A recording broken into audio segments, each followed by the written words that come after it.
Hello, ladies, gentlemen, and everybody else to tonight's broadcast of the Aegis Defenders League. We are here into the quarterfinals, into the playoffs, and we have got SK taking on Ivy Gaming Black. My name is Gordo, and I am joined tonight by Trajan.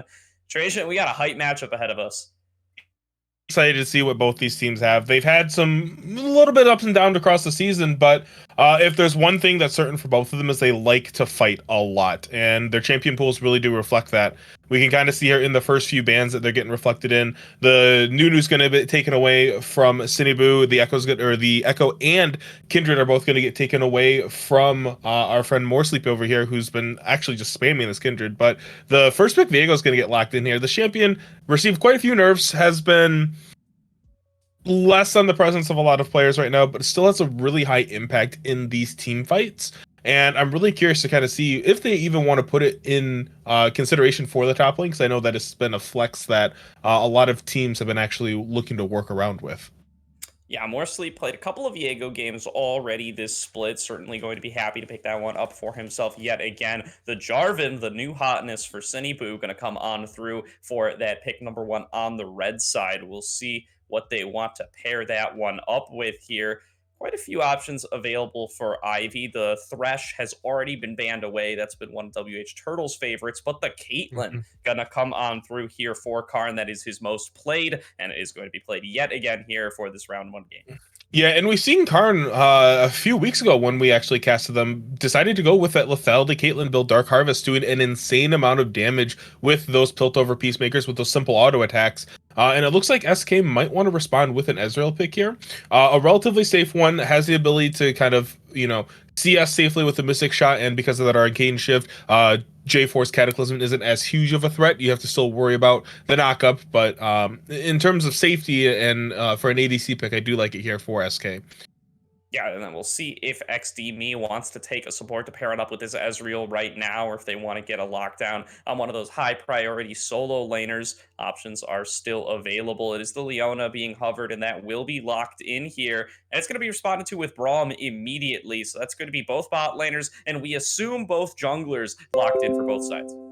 Yeah, and that was almost an instantaneous lock-in for Ivy. They kind of know what they wanted to go, and I feel like they were really expecting SK to want to go with one of these higher engage levels supports. We've seen them play everything from Nautilus, Galio, even a couple of games of Maokai, but the Leona being one that we haven't really seen XDME play at all this season. But in terms of compositional awareness, I think it fits in quite well.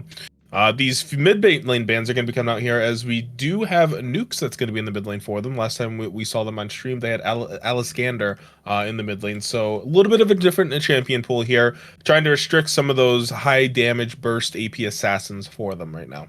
Yeah, for sure. And then Nukes has really fit right into this SK lineup. They feel like a really well-balanced team coming on in here. Somebody I really want to highlight, though, the support matchup for tonight is really going to be hyped. XDME and WH Turtle, both pretty high up there on my personal rankings, both making appearances in my all-star ballot. And these guys are number 1 and 2 in vision score per minute and vision score percent in all playoff supports. Both of these guys, the entire vision game goes through them for their team. They are not super lane focused. They're going to be out and on the map early, and they've got great picks for that here in the form of that Leona and that Braum. Rise going to be the lock-in for Evan with an eye on Ivy. Was expecting the Syndra, Trajan. I'm not going to lie. He's got 9 Syndra games so far this season. That has really been what he's been playing throughout the entire league so far, but instead it is going to be the Rise here on that R4. Yeah, and this kind of signals to me that it's looking like Karn might want to go that lethality build on the Caitlyn, going into a much heavier one-shot potential with the Dark Harvest, and they want to have consistent DPS on the team, and the Rise fits in really well there. Syndra, really great champion for Evan with an eye, very comfort pick oriented, but it was something that they weren't necessarily comfortable blinding, it seems like, and having a Rise gives them that additional late game scaling and the ability to have that essentially a rotating burst mage that can just continue to pump out all this damage in these team fights. Poppy's going to be the blind lock in here for the top laner, I would assume, for Eraser. I don't think we've seen him play Poppy at all this split, so that's an interesting pick for us. I do like it to kind of nullify what Jarvan and Braum want to do, so you can't really kind of get in there too deep. But the Kennen picking, yeah, the Kevin Lock-in, Kennen Lock-in. Holy crap, I cannot speak. uh, for the side of Ivy is a really good way to just kind of circumnavigate that Poppy W. Yeah, for certain here. Really excited to see that Kennen come on out here. Razor taking an aggressive matchup up against Maple Shade in that top lane. And then that Cassiopeia lock in for Nukes as well. Something he hasn't played yet this season, but is considered a counter matchup to the Rise. If he's comfortable on that Snake Lady, should really be able to take some fight to Evan in this middle lane. But it's something we haven't gotten to see too much of yet. So really hyped to see what he's going to be able to present here. And then that early aggressiveness coming out of the jungle on Ivy's side really makes me feel like this is going to be a game that's all about what Ivy can get rolling early on with the roaming power they bring with this Rise and his ultimate, with the lane dominance that Kennen and Caitlyn are going to be bringing to the side lanes. Going to be a lot of eyes on Sinibu on this Jarvan to get the ball rolling. Yeah, it really feels like Ivy wants to be playing to get early game pressure. They want to be able to get the spot lane of rolling, get him ahead, get J forward, get that extra pressure on the map, secure those early dragons. And I think that's really what their game plan should be, is they want to focus on the spot lane, get these early dragon control. Because realistically, Rise, once they both, him and Cassiopeia both have their lost chapter, Rise can still push the wave faster than Cassiopeia than can clear it. She can still clear it fast, but not as fast as a Rise can. So being able to consistently get that mid priority is going to be something that I'm going to be looking for Ivy trying to do a whole lot here. And then this top lane matchup, it's range versus melee. It's going to be relatively difficult, but Maple Shade does have the advantage of, if Eraser does overstep at all, it's going to be a pretty easy punish for this Poppy. Yeah, for certain here. And now getting word from production here that XD not actually going to be coming in here, at least for game number one. It is going to be Pierce Blade subbing on in that support position for SK. So a little bit of a newbie coming on in to the roster here for this first playoff match might represent a little place that Ivy can take some fight here early on. WH Turtle and Karn, certainly a bot lane to be reckoned with, and a rough pairing to face off against in your first game here in the LDL playoffs. Yeah, and we've seen Pierce Blade last week in their final week of play-ins that we saw them on the Thresh, we saw them on an aggressive support like Rel, so Leona would be a relatively comfort for them in terms of looking for these aggressive engages. So for SK, it's really going to be about this pick potential from their comp, or looking to just counter engage, right? The Miasma from Cassiopeia is going to be really team fight defining if it's used appropriately. For certain, something to be keeping our eyes on. And Evan with an eye, somebody who really is difficult to shut down, has really been a super powerful carry force for this Ivy squad. He's number one in damage percent for mid laners out of all of the playoff mids. The game really does run through him to a large degree when Ivy's out there on the Rift. And if he gets shut down early on by this Cassiopeia, that's really going to throw a wrench into Ivy's overall game plan. So really expecting to see Sinibu using the early pressure that this Jarvan represents, using the control that he can get over the river early on to start putting pressure on that mid lane and allowing for, Evan with an eye to have a little bit of breathing room up against this rough Cassiopeia matchup.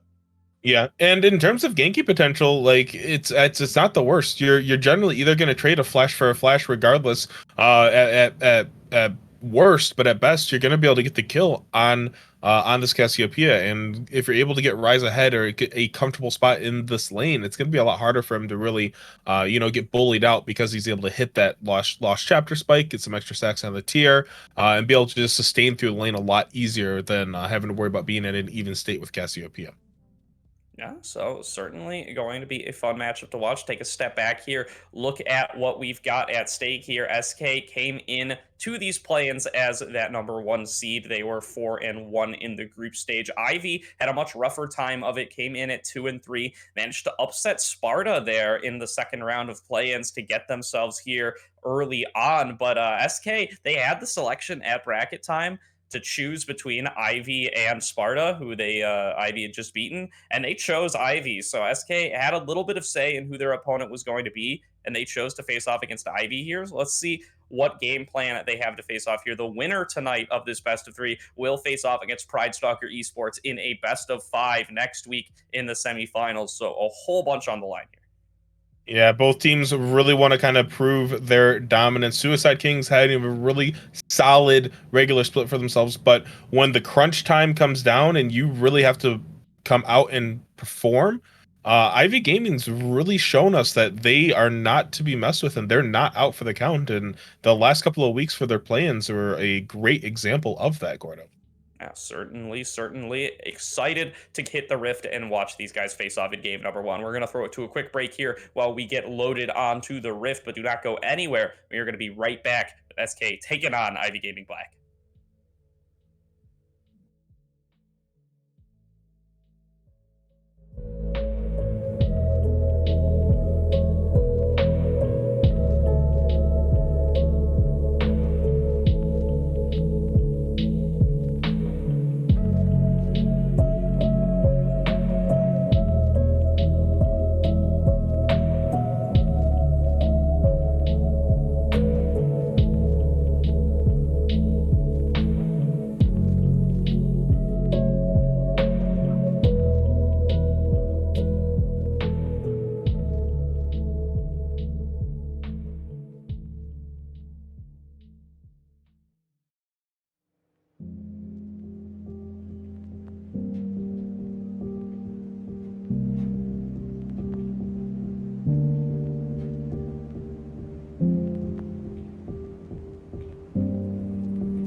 Welcome back, everybody, to the Aegis Defenders League playoffs. We've got SK taking on Ivy in game number one here.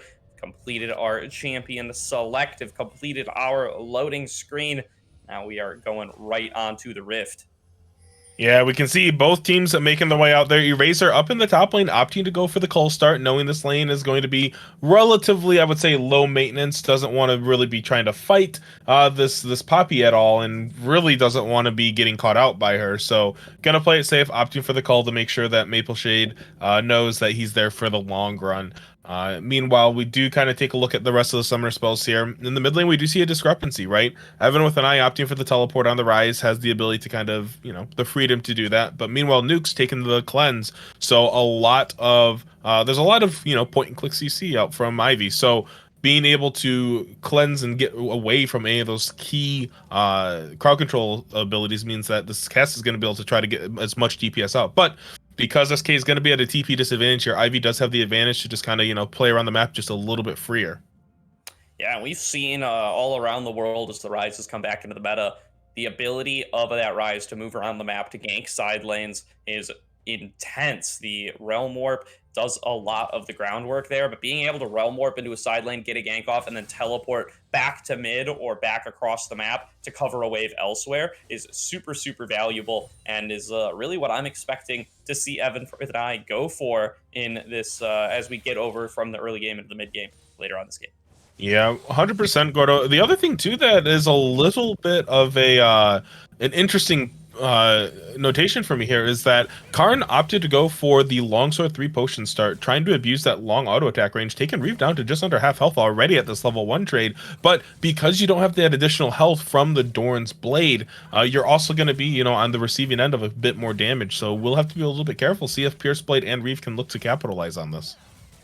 Yeah, absolutely here, and they are getting the push early on here. They should be the first ones to hit level 2, although actually not quite. That minion does end up going down. Pierce Blade Blast hits it with the support item there, but not going to be much of an opportunity to really turn it back onto the Ivy bot lane there. As the long range from that Caitlyn, you said it, the headshots are coming on across. Have already chucked Pierce Blade down to about half, while Reeve has been able to kind of sustain back on up, chugged a quick potion, and is doing just all right. But here's City Boo with the first gank of the game, coming in, gonna get that knock up onto Nukes. The CC gonna come on through from Evan, and First Blood gets picked up by City Boo there on the Jarvan. The extra damage from Martial Cadence comes up clutch. Yeah, it was just a little bit of a delay there from Nukes. Didn't necessarily respect the knockup coming out from Cinebu. Going to get hit by that. And as soon as that happens, everyone is going to be able to get the CC on you. Doesn't matter if you have Cleanse, doesn't matter if you have Flash. You're a level 2 Casabia. You're going to immediately get sent to the Shadow Realm and have to walk all the way back there. Both Summoners now gone for Nukes in this mid lane. Completely lost control of the lane, and now Evan with an eye. You talked about it in Champion Select. Gordo has a really good lead here. We can see now that Cinebu pathing down, getting the spot scuttle, looking to play around the spot side here, really aggressively trying to get control of this river for these early dragons for Ivy Gaming Black.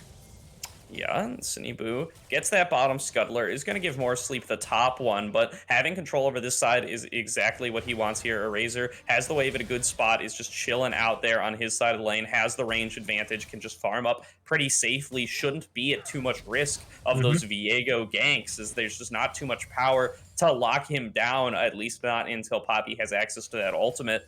And that just means that he could farm it on out. He could feel pretty safe. Is going completely even, maybe even a little bit ahead.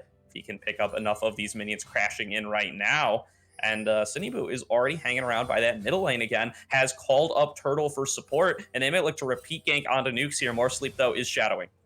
Yeah, this wave is pushing into Evan with an eye. This Cassiopeia is going to be in a really, really bad position, and he knows it. So that's why Viego's going to be here. But at the same time, it's going to just be going to a little bit of a waste. You do see concussive blows hitting onto more sleep there, but it looks like both teams are going to wave at each other and kind of pass on their way, as we can see now. Cinebu hopping on over to the Raptors, hasn't been able to get a reset off. So more sleep does have an item advantage, does have the ability to kind of path a bit more aggressively where he thinks Cinebu's going to be.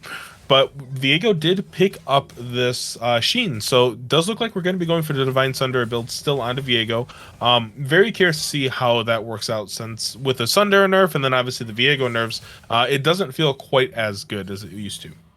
Yeah, it feels like they pulled the trigger on that gank maybe a little bit early. The wave was pushing up against them, was going to start pushing towards Evan's side, but they really just wanted to make the play happen. They show a little bit early, so not going to get anything out of that one, but nothing of a consequence was lost. As the stun does come out in the top lane, Maple Shade gets a nice trade against Eraser, who just steps a little bit close to that top wall, gets stunned up there by the heroic charge, and now might have to take a recall and blow that teleport. Yeah, Maple Shade wisely backing off of the wave here. Really wanted to try to push it out, but knows that Cinebu could be in the area to look for this gank. So it's going to be a TP burnt out from Eraser. I would assume Maple Shade will probably want to try to expend their TP as well to not miss this cannon wave, as it is, a pretty valuable one early on in the game. But Eraser sitting up at about 14, 15 CS now ahead of Maple Shade in this top lane. This Poppy really kind of feeling the effects of this ranged into melee matchup.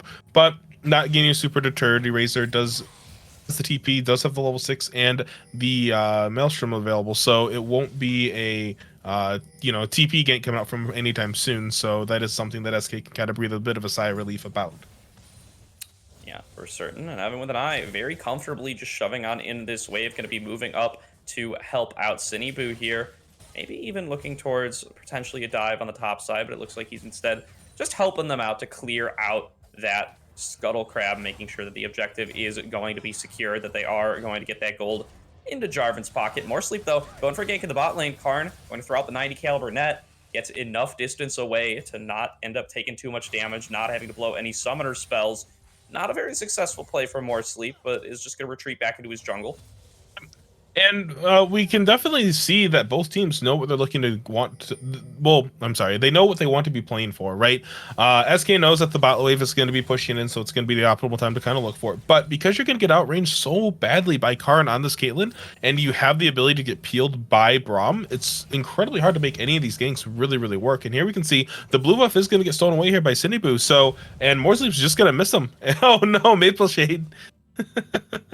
Cannot even find the Jarvan there. He just steals it right out from under their noses, jumps over with the blast cone, and can just head on over and keep farming it up. You can see More Sleep. He went for that gank bottom, had no camps up on the bottom side, pathed all the way top, found that his camps have been stolen up there too.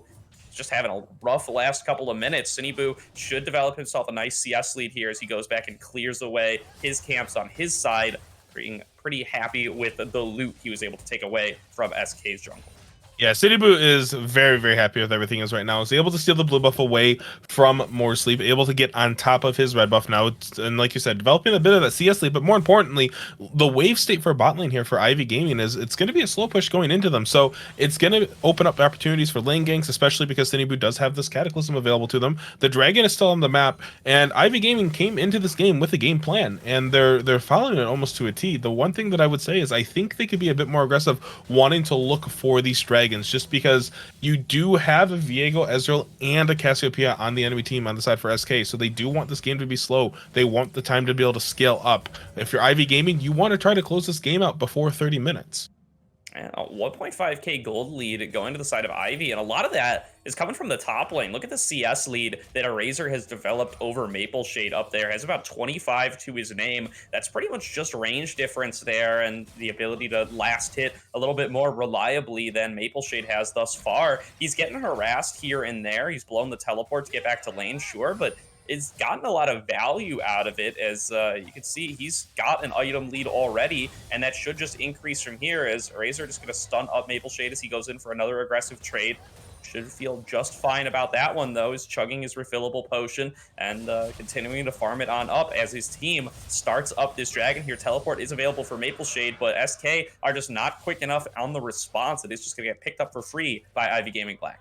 Yeah, and they didn't even have access to the True Shot Barrage from Reeve. Both ADCs traded ultimates down there in the bot lane, so they weren't able to really get any find a good way into this dragon pit. And because the dragon was started up so early by Ivy, that SK just didn't have time to rotate down to that objective. And because Cinebu has that extra kill, is up a couple of extra camps on top of More Sleep right now, this Jarvan is very, very dangerous. Finishing the phage, picking up a couple crystals there, it's going to be really, really hard for the side of SK to take any of these skirmishes when there is a Jarvan on the map. You have to make sure that you're making plays where he's not available, because right now he's the one who's going to be able to do a ton of damage for the side of Ivy Gaming.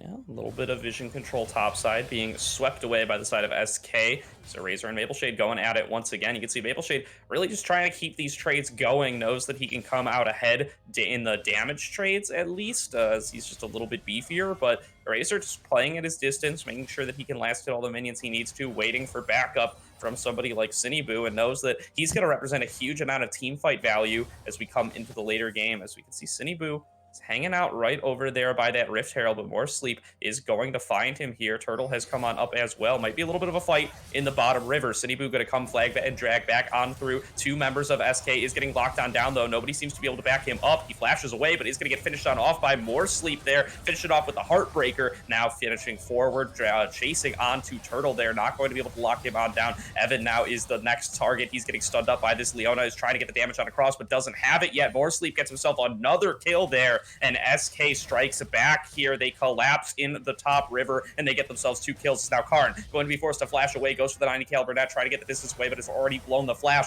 getting chased down by the heroic charge. Mapleshade going to look to pick this one up and is going to do so. Reeve finishes off that kill, and SK are now on the board 3-1.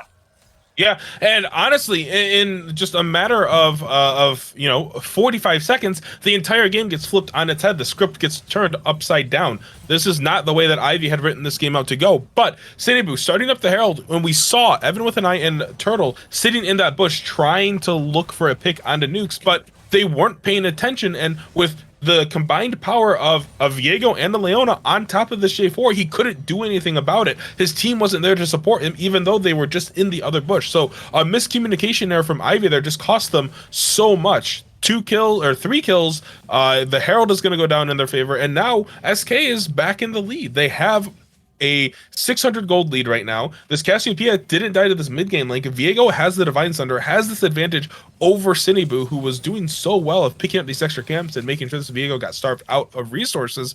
And meanwhile, in the bot lane, Karn, he got killed. The TP, really great from Mapleshade coming in down there, giving the kill over to Reeve on this Ezreal, who now also has the Thunder done, so is ahead of Karn. And because of that, this Ezreal's Mystic Shots, they're going to hurt a lot if you get hit by the mid lane.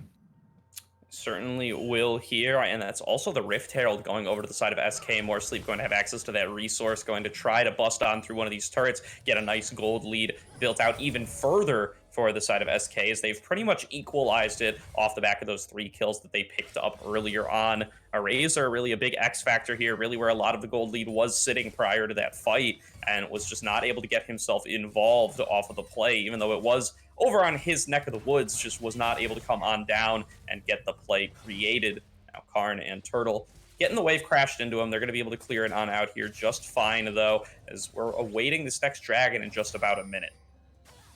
Yeah, and meanwhile, Eraser able to finish up the call, has those items available to himself, but is still behind in gold onto Mapleshade now. The kills were that, or the assist that this Poppy was able to pick up means that she's gonna feel a little bit better. Had the slightly magical footwear, so didn't have to worry about buying boots. So because Eraser decided to go first item sorcerer shoes, you're gonna have that little bit of move speed advantage in your lane, but the slightly magical footwear is gonna really put a damper on it. So not as effective as a buy as he would have liked it have been at this stage of the game, but now plates are just getting picked up for free here in the bot lane. You can see Reeve already got 2, going to look for a third. 20 seconds left before plates fall. That's going to be a lot of gold going over to the side of SK, as this Herald will most likely crash. But meanwhile, TP in the bot lane coming in.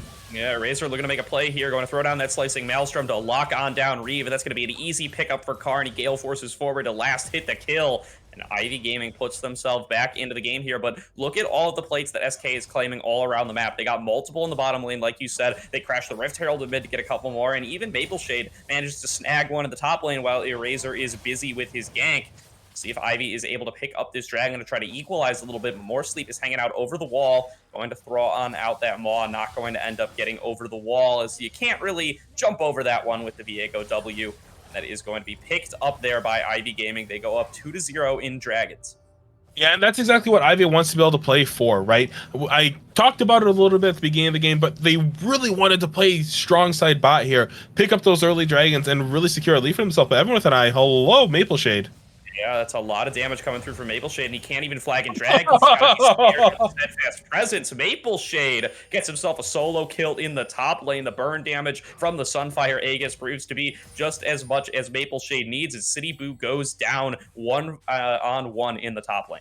Yeah, Evan just was not respecting what Maple Shade is able to do on this Poppy. Burnt the Everfrost, had the Realm Warp already used to get up into the top lane, and because of that, you're just dead, man. I don't know what to tell you. 0-2 on the rise now, behind in CS on this Cassiopeia. It's feeling like it's going to be a really, really hard game now for Ivy Gaming. Down over 1,000 gold, just over 1,500 actually, and it was 600 gold just less than a minute ago. So SK really kind of putting the pedal to the metal, going, "Hey, we've got to lead. We've got this momentum. We want to keep translating this into more on the map." And Reeve gets a fat trade there up against Karn, landing every single skill shot, gets even the bonus damage from the Arcane Shift. And now Karn is so incredibly low and with Flash unavailable that he's kind of getting harassed off of this already very low turret. SK trying to make a play here to pick up the first turret of the game in this bottom lane. Nice harass still coming through from Reeves. Sinibu has come on down to defend and was able to do so for a single wave, but it looks like SK, they're willing to wait for a second wave here to make sure they're able to secure this turret, and Ivy are just forced to recall. They're worried about getting dove on. You gotta believe SK are gonna be able to pick up first turret of the game in this bottom lane. Yeah, they really wanted that turret's almost going down because Karn and Turtle were forced to reset there. Reva's going to be able to pick up solo gold. This Ezreal is going to be so far ahead now. Fully stacked tier, looking to finish that Muramana, transform it into the Manamune, or no, it's the other way around, excuse me. I always get those mixed up. I don't know why.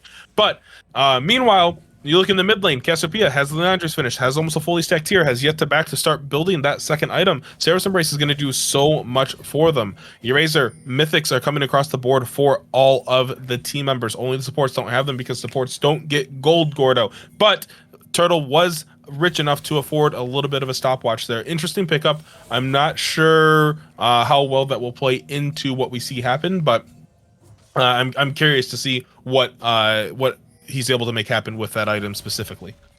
Yeah, now a 1k gold lead in SK's favor. They do claim themselves that first turret gold. Will be very happy with that on all sides. They've pretty much all completed their mythics aside from Pierce Blade. Now have a whole bunch of team fight power coming into this next Rift Herald. It's going to spawn in just about 20 seconds. They were able to get themselves the first one and get nice value out of it, and now they would like to double up on that objective. Sinibu pathing towards the bottom side of the map. Looks like Ivy Gaming Black are going to be willing to give this one up. Instead, Karn just going to try to claim this bottom lane turret in a little bit of a response for what they lost earlier on. Yeah, they know that most of the members of SK are going to be hovering topside to try to claim this Rift Herald, so Karn's able to get that relatively uncontested. Now, if he stays to try to go for this next wave of CS, then it's going to get a little bit dicey because Maple Shade is in the area, and I have full confidence that this Poppy can 1v1 this Caitlyn. The amount of damage that little Yordle can do is surprisingly large compared to what you would expect from, a tank. But it does look like it will be Respectory. Karn is going to get the reset off. Herald is going to be started up here by Moresleep. Probably going to get claimed here in just a moment. Yes, it was. So that's going to be the second Herald going over to SK, and it's going to be Sinibu looking for a flag and drag onto Reeve, and he's going to be able to get away from it with that Arcane Shift. But Gordo, you got to feel like Ivy, they feel like they're struggling just a little bit, trying to keep their head above the water here. Yeah, he certainly does feel that way, Tracia. SK is playing the map very effectively here, and Reeve especially is playing so aggressively on these pushes, just keeps stepping up in the face of Ivy, landing all of his skills, harassing them out under that turret, and then by the time the wave actually does come and crash in, that his teammates do arrive, Ivy's just not even willing to fight anymore because they've taken such a substantial amount of damage. Rift Herald Crash going to come through in the mid lane. They look like they will not be able to quite pick up the mid outer at this time, but it's going to be so low, you could breathe on that thing and it'll fall over. Yeah, a little bit of an oversight there from SK. We did see Sinibu recall. I don't know if he was quite on vision for it yet. I don't think he was, so they didn't know.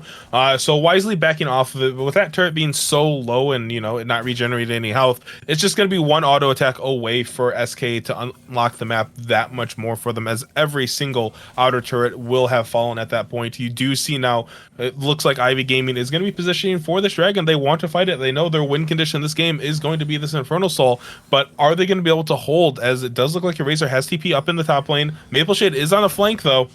Oh, Maple Shade interrupts the flag and drag from Sinibu there. That's a huge resource down from the side of that jungle. Oh. It doesn't even matter as Eraser completes a nice teleport, flashes in. It gets everybody with a slicing maelstrom there, picking up Pierce Blade first and foremost. Moresleep now going to fall down, as well as the jump over the wall from Sinibu is enough to finish that one off. 2 for 0 for Ivy. A huge fight for Eraser there is going to put Ivy Gaming Black on soul point. Yeah, and that was just a mistake on execution there from SK. You saw what they were looking at. They knew Eraser was going to be TPing that ward. Maple Shade channeling the ult was ready to knock him out, and it went out just a second too early. Eraser able to get a huge slicing maelstrom onto the entire backline from SK, picking up 2 kills for them really, really easily. And now that they're on soul point, gold is even. They're feeling really, really good about this. So it's the game is dead even again. Ivy is trying to slowly get themselves back into the driver's seat. They just picked up a huge amount of momentum from that, a good chunk of gold, and you can kind of see now that second items are going to be start dinging in relatively soon here. Eraser does have that Void Crystal for the second item, going to be going for Void Staff for his second item. This Kennen, if he gets access to this backline, is going to do an insane amount of damage with that Slicing Maelstrom. Yeah, and if they're able to secure themselves this Infernal Soul, it's a great comp to have it on here. Everybody pretty much has some access to ranged poke there to be getting those procs off before the fight really starts. Even being able to throw on out, the Winter's Bite from Braum is super valuable when you have that Infernal Soul, because that just ends up doing so much extra additional damage on top of what it already deals. And those are the little things that really do end up making you so much more powerful in the later game. Ivy would love to secure that objective for themselves here, and they're 3/4 of the way there. They just have to, by coincidence, snag one more dragon over the rest of this game, and they'll have access to that objective for the rest of the entire match. Yeah, this is really interesting here for me. Look at it. SK, they're pushing into the blue side jungle of Ivy Gaming, trying to potentially look for a pick out of Evan with an eye, but one, they don't have vision control, and two, it's against a Rise who has 2 items now. He can clear a wave with a simple EQ-E combo, and it's, he just did it. He cleared 12 plus minions on his own. So, not necessarily the pick that you want to be looking for if you're on the side of SK. I think looking for this Kennen, looking for your Razor is going to be the much better option for you. The escape options are significantly more limited, and if you can bait out that Slicing Maelstrom, that just means you can set up for this Baron, for this next Dragon that much easier, because that ultimate is so key to these team fights that Ivy wants to be having. Yeah, Karn taking incredibly low here. I think thinks he's recalling, but isn't at the time being. So it's just going to have to step up, clear away that wave. But recalls have been completed by Evan and Turtle, and Eraser has been catching waves up in that top lane as well. Reeve making a move towards the Baron here to clear on out some vision, but Ivy are going to get the resets off that they need, should be able to contest that big purple worm if it does get started on up. Got a little bit of a dance getting set on up here. SK certainly do not want to forfeit any amount of their map control back to Ivy, but they've got to be careful they don't end up taking a team fight like they did in that Dragon Pit just a few short moments ago. Yeah, 100% Gordo. And I'm actually a little, we could call it puzzled or perplexed by More Sleep's build. Has the Ruby Crystal, has a null magic. Okay, there we go. So picks up the Hearthbound Axe. So is in fact going to be going for the Wit's End second item, but we have a Cloth Armor and a Ruby Crystal that's just sitting in our inventory doing nothing right now. So a bit of an alteration after that last botched Dragon attempt, probably realizing that, hey, this Kennen is a huge threat, does a ton of damage. So looking to itemize just a little bit more effectively into him. Now, something to keep in mind here is Eraser does not have access to Stopwatch. Did burn it in that fight. So this next fight, it will be a one-way trip if he is not careful. So Ivy will have to be able to respond appropriately to whatever happens, and when he's looking for these, these flanks, trying to get 2 to 3 people caught into the Slicing Maelstrom. More certain here, and everyone and I just continues to farm on up in these side lanes, is just getting so many minions funneled into him. Has already completed those 2 items and the boots, as you said. So working on that Zhonya's Hourglass to make sure he's going to be able to protect himself. And the burst damage for SK isn't exceptionally high. They're better at the sustained DPS department. So if Evan is able to position appropriately, as long as he doesn't get too harshly caught out, he should be the real focus of these later game team fights, should be beefy enough to survive along with that stopwatch, and should have enough damage to just bust on through almost anybody on the side of SK. Maple Shade, of course, going to be a little bit unkillable, but they're going to save him for last, assuredly. Yeah, and you can see here now, both teams posturing, looking for something to give themselves some advantage here for the Dragon. Ivy posturing up a little bit in the mid lane, trying to get, oh, that's going to be a stun on the Turtle there. But top players both have their TPs, both have their ultimates available. We're going to see if the side of SK want to try to take this 4v4 without having Maple Shade there. They don't have that much of a front line. Pierce Blade on this Leona, not incredibly tanky yet. Doesn't even have the Locket finished yet. So doesn't provide a huge amount of sustain if this Leona decides to go in with that Zenith Blade Solar Flare combo. So you kind of almost want Maple Shade to be there, but at the same time, being able to deny Eraser is significantly, it's a really vital tool. Yeah, and there's Evan with an eye getting a full combo off there onto Pierce Blade. Ended up missing one Q, but you can see how much damage he ended up doing anyways. Now Ivy Gaming have the chance to secure their Dragon Soul here. They are not going to want to give this one up without a fight, but they do not have the positioning to really get on in there. SK going to claim themselves their first Dragon of the game, but Pierce Blade is getting engaged on there, going to flash over the wall to avoid Boo's damage. And it looks like SK are going to get away with a little bit of murder there. They pick themselves up the Dragon. They avoid the fight entirely, and they're just going to book it back to their base. Yeah, and just again, Ivy just played a little too safe there. They knew the TP from Maple Shade had come out. We saw the Poppy pop out in a vision, but Eraser just didn't want to commit until it was too late. So Dragon Soul is going to be denied by SK. They pick up the first Infernal Drake for themselves, potentially looking into a reversed Soul sweep for them. And if they get their hands onto an Infernal Soul, not necessarily as huge for them, but, you know, Cassiopeia and Ezreal would love to see that. So game is really neck and neck between both of these teams right now. And I'll be completely honest with you, Gordo, I fully expected Ivy to just trade this Dragon and go, yep, you guys can have it. We have the ability to position more aggressively top lane. We're going to take your turrets. We're going to pressure this Baron. You have to make a decision. But unfortunately, we danced around that fourth Dragon just a little too long, and SK were more than happy to take advantage of it. Yeah, it feels like Ivy felt like they could have taken a fight or and felt like they were willing to just pull that hard engage trigger that Jarvan Kennen combo gives them access to. They just did not have the positioning for it. Were not able to end up going for it. And as a result, their hands come up empty there as SK claims the Flaming Lizard and are not going to really be able to do much about it now for a couple more minutes. Nobody wants to really start on up this Baron quite yet. Game's a little bit too close for such things, and it's 3:30 until the next Dragon is on the table. SK are going to take that time to farm on up and get themselves ready for the next fight.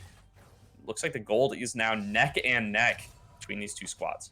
Yeah, gold is incredibly even now, but as we kind of see the itemization coming in for both teams, like I kind of mentioned again earlier for us, Cordo, SK's composition, it scales incredibly well. You have a Cassiopeia, you have an Ezreal, you have a Viego, and on top of that, you have a Poppy that now has Anathema's Chains finished, is able to provide a huge amount of utility to her team, be able to stop J4's engage. Also, you know, if Caitlyn tries to 90 caliber net, or Braum just trying to jump to one of his teammates. So there is a lot that Ivy has to be careful about when playing in these team fights, and SK knows that they have that advantage to them, and they're not willing to take these risks without, you know, having at least that Poppy available to fight with them.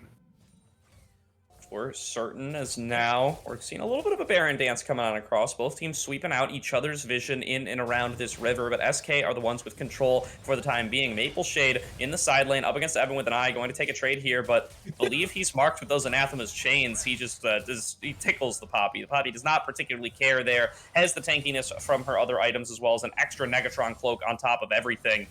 Evan with an eye, though, he doesn't need to fight the Poppy. He can just one-shot those minion waves, go for the recall, has access to the teleport to rejoin those fights. Maple Shade does not have access to that tool for about another minute or so. Baron posturing is going to continue. Yeah, and both teams, so vision line for SK is going to be in favor of them, and their vision has been pretty aggressive, trying to get it into the entrances of Ivy, and they have that luxury, obviously, because the outer turrets for them are gone, so SK able to be a bit more ambitious where they want to place this vision, get these wards, and it's paying dividends right now, right? Ivy can't really look to afford to pressure their vision line past river, and if they do, it's really dangerous to be stepping up there at all. So Reef is going to take a lot of damage from this Baron. It's going to get aggroed by the standard from Cinebu, but both teams still now really looking to kind of pressure it. Meanwhile, Evan with an eye continuing to scale it for free in the side lane, almost 300 CS, over 10 CS a minute on this rise. We should point that out, by the way. Has a shutdown at 0 and 2, 200 gold. This man has been doing nothing but playing a PvE version of League of Legends. And everybody on both sides really playing so incredibly cautiously this game. And that's playoff syndrome right there, Trajan. These are the matches that matter so much more than anything else you've played all season long. This is a single elimination bracket. This is going to be one best of 3 that determines whether you go on out in the league or whether you are calling it quits here and have to settle for top 8. Nobody wants to end up being that team because of a silly throw that you make in game number 1. So when it's this close, it's really clear to see why both teams are playing it out so cautiously. Yep. Now we can see her again. Dragon is going to be spawning it because the mid tier 1 is gone for Ivy Gaming, but not for SK. They have that luxury of looking to aggressively push this vision. Look at Ivy's blue side jungle. It is lit up like the 4th of July right now, Gordo.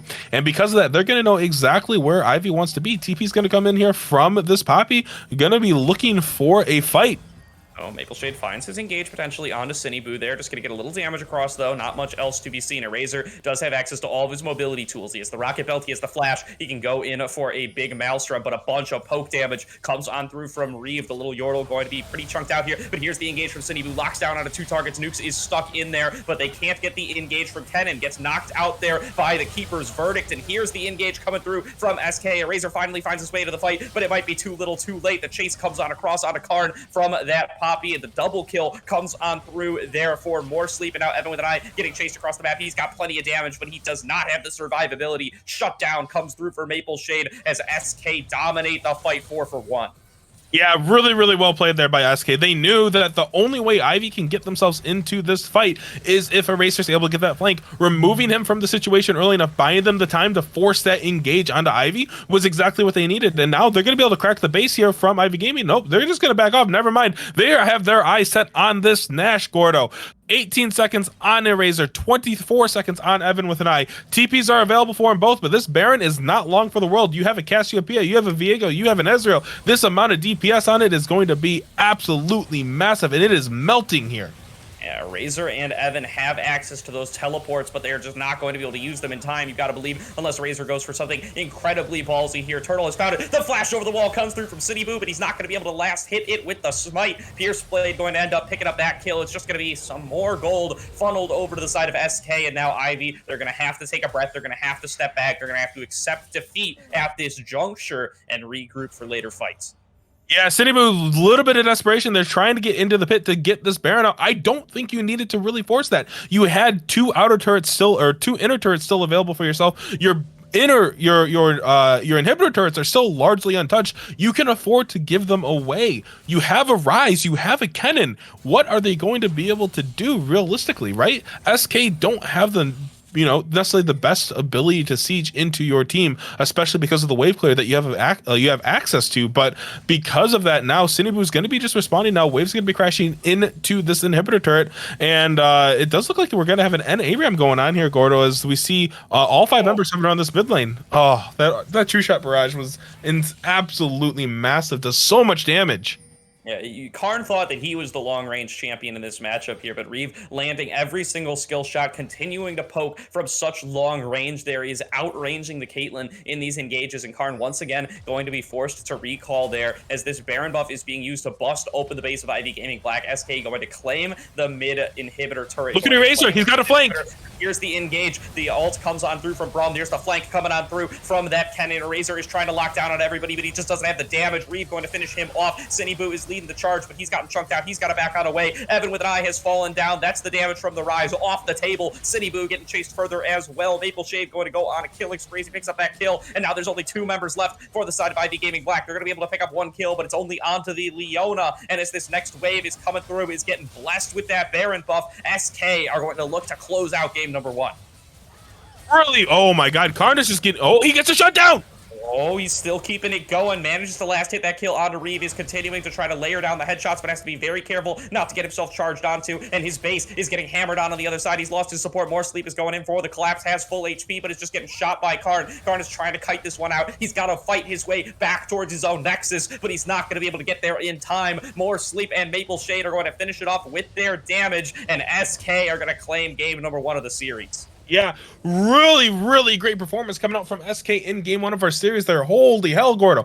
That was almost disastrous for them. We saw their Eraser had the flank, wasn't on vision, and was looking for that game-changing slicing Maelstrom throughout there. But this Cassiopeia, so quick to drop down that miasma, deny him the ability to get in there with Rocket Belt, and because of that, wasn't able to get a massive ultimate that he wanted to. And Ezreal survived with just barely a glimmer of health. And once, in these fights, once Viego gets a reset, the fight is almost over. Like, it's already done. Absolutely. They're just not going to be able to execute on the fights where they need to. They're not able to set up their fight lines, not able to get the Jarvan Kennen combos. And the Cassiopeia, as you said, just doing a little bit too much to interrupt all of the dashing and engages that they want to go for. And that means that Karn and Evan with an eye never get the opportunity to really lay down and do their damage the way that they want to in this composition. SK, they fall behind early, but they execute the team comps better. They execute the team fights better when it matters, when they're on soul point, and they end up coming up with the win here in game number 1. Yeah, really, really great performance from them. And you know, we at the early game we saw Ivy came into the game with a game plan. And for the most part they wanted to play to it, but I just wanted to see a little bit more early game proactivity out of them. You have the Caitlyn Braum combo in the bot lane, you have the Rise in the mid lane, and with the J4 combination, Viego is weak early on. His Sheen Spike is pretty good, but J4 got an early kill, had that Iron Spike whip. Just start taking these dragons, man. Pressure the map a lot more because your mid game is so much better than what SK has, and they weren't able to translate that. So I'm really looking to see them rebound for game 2 here and see if they can't, make those necessary adjustments or look to draft a bit more of a scaling composition. Ivy are on the back foot, but they are not out of it yet. If they can deny SK another win in the next 2 games, they will be the ones moving on into those semifinals. We're going to throw it to a quick break here while we get into draft for game number 2, but do not go anywhere. We are going to be right back with more of SK taking on Ivy Gaming Black.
Welcome back, everybody. We are back into draft for game number 2 here between SK and Ivy Gaming Black in the ADL quarterfinals.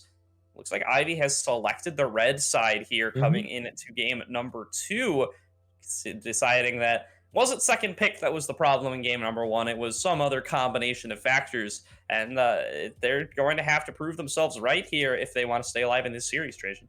Yeah, we can see now the bands pretty much they stayed the exact same orders, a little bit different here, but the insta lock Viego coming out here from SK wasn't necessarily super impactful in this early game in the hands of Morsley, but you really didn't need that, right? In terms of the gameplay, it was relatively slow for both teams. Viego had a lot of time to hit that Divine Sunder spike, get that Wit's End, and once you get to that point, he's really, really hard to kill. Ivy Gaming contemplating to run him back the J4, but it looks like they might decide against it. The Lilia lock-in is going to be here for them, and the Leon is going to get stolen away, potentially, and given to the hands of WH Turtle here. Really known for playing some of these aggressive champions, plays a lot of Thresh, plays a lot of Alistar. Blitzcrank and Nautilus are also champions that we've seen a lot out of him this split. So I really like this adaptation here. A lot of good playmaking potential for them, and you now have a really strong scaling jungler too, Gordo. You absolutely do. Lilia going to be the look coming on in for Boo. You got to believe in game number 2, although perhaps could see a little spice of some of those side lane Lilias that I have indeed heard whisperings of. But for the time being, we're going to assume that's going to go into the jungle. And now SK is hovering on this Ziggs, very locked that one in, and Ah, was wondering about why that blanked picks and bans in game number 1. And now it is going to be locked in by SK in game number 2. You got to believe this is for Reeve in the bot lane. He's got 4 games played on it already this split, and it's going to be very happy to be locking this one in what could be match for, or what is match point, what could be the entire match for his team. yeah, and Ziggs has so far been able to avoid a lot of major nerfs to him. We do have some up and coming in this next patch, but for 1.18, like right now, he's pretty happy where he's sitting. Still does an insane amount of damage, scales really well into this late game, and with the Varus getting locked in here for Ivy Gaming, that feels almost like a little bit of a concession. They know that Ziggs is going to have that long range poke. They know Varus is still has the ability to scale up pretty well, but I'm a little concerned from the side of Ivy Gaming for this. Right, you have a really immobile ADC, and you have so far 2 champions that kind of want to be going in. They don't want to be really sticking next to him. So it's going to be interesting to see what SK want to draft here. I'm expecting to see some pretty heavy backline access from them. Potentially the Poppy again. Maple Shade had a really, really good performance on that. I also could see them wanting to do something like the Gnar. This man has played a lot of Gnar this split, and that is one way to get into the backline very quickly. Yeah, Poppy now going to be banned away by the side of Ivy. They do not want to see that pick come through again. Feels like Ivy is leaning a lot more towards this sort of pick style of composition now with the addition of that Lilia could sleep people from far away. The addition of that Varus, who has the chains of corruption, should certainly be feeling a little bit better about that. They were having trouble getting fights started the way they wanted to in the previous game. They had the Jarvan for the hard engage, but they had trouble following up, getting their Kennen in there, getting their Rise and their Caitlyn in position to do the damage they were looking to do. Should solve for that a little bit now, as all 3 champions that have been locked in do have that individual lockdown that they can use to keep somebody in place and set themselves up to get these plays happening. Other top laner from game number 1 going to be banned away in the form of the Kennen for SK. See what Ivy want to take now with their R4. I feel like Ivy is trying to prep themselves for a potential Silas pick out of Nukes, but I think SK want to take Katarina. It's a bold statement I'm making, but Nukes is definitely likes to play that, and they're gonna lock in the Syndra here for Evan with an eye, finally putting him on a much more comfortable champion. He's played it so much the split, he plays it so well, so giving him that freedom to feel a lot more comfortable in this lane against Nukes now. Really curious to see how ISK wants to respond to this. Yeah, this is going to be the double digits for Evan with an eye. His 10th Syndra game so far in the ADL this split. He's played that champion as much as any person has played one champion in the entire ADL, you've got to believe. So that's going to be the Camille lock-in now for SK. feeling comfortable blind picking that one for Maple Shade in the top lane. Now, Corki being hovered on by SK. This champion has been going on up in those solo queue win rates and is a pick I do like in a competitive setting. That package gives you so much team fight power, pretty much guarantees you the first Rift Herald as long as you're able to set up your backs correctly. The swap is now to Seraphine. Let's see, that might leave you a little hurting for damage on the side of SK, you gotta believe, but definitely some options available. That's gonna be locked in. The Seraphine is gonna be the choice. Yeah, I mean, it's for the side of SK, like they're playing a very, very strong disengage comp. They want to be able to have this Leona, this Lilia, the Syndra looking for these picks. And once that happens, that's the moment that they get to spring into action. They get to jump in with the Hextech Ultimatum, the Encore. The Jace is going to get locked in here for the side of Ivy Gaming Black. And I don't think yeah, this is going to actually be a first. We haven't seen a Razor play Jace with us in this split at all. So really excited to see what he can kind of brings out on this champion. We saw him in the top lane on this Kennen in game one, doing a great job of being able to harass Maple Shade and kind of build up a large CS advantage for himself. Unfortunately, the Poppy just was able to be a bit more active on the map than Kennen was. So this game, they're going, okay, you know what? We're going to put someone in there who can scale relatively well, can still one-shot your carries. And if you leave him uncontested and unchecked, will take your entire base. Yeah, definitely interesting. Once again, a lot of priority placed on Eraser from Ivy. It's a little bit of a departure from what a lot of their identity has been so far this season. Eraser played a lot of the Gwen, played a lot of the Renekton, played a lot of the Shen. Generally has been kind of left alone on the top side to either split push or come in as a tank later on.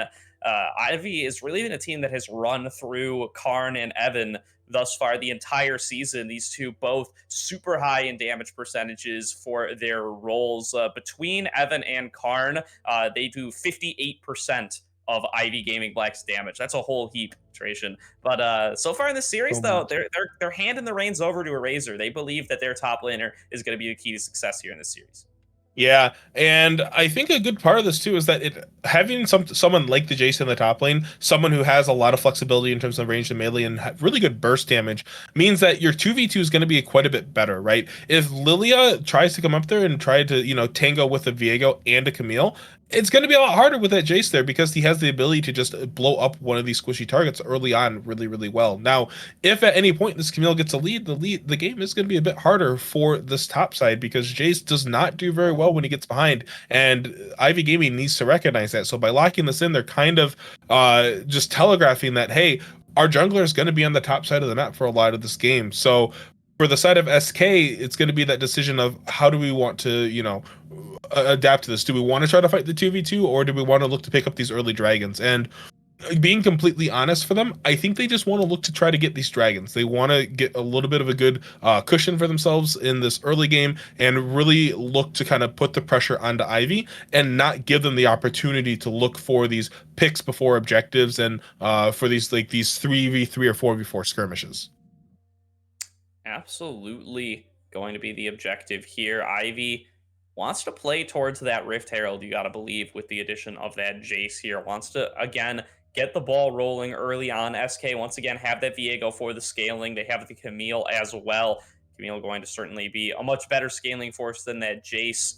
You got to believe that SK is just going to get stronger and stronger as the game does go on here, and they've demonstrated that they have the ability to execute at a super high level on these team fights in game number one.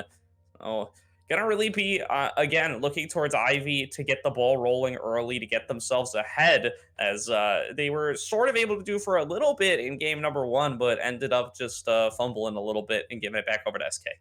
Yep, 100%. And in these team fights, it's all going to get again come down to this Viego. Does he get a reset off? Because any member he gets from the side of Ivy, it's going to be incredibly useful. Not just in addition to getting the Heartbreaker reset, right?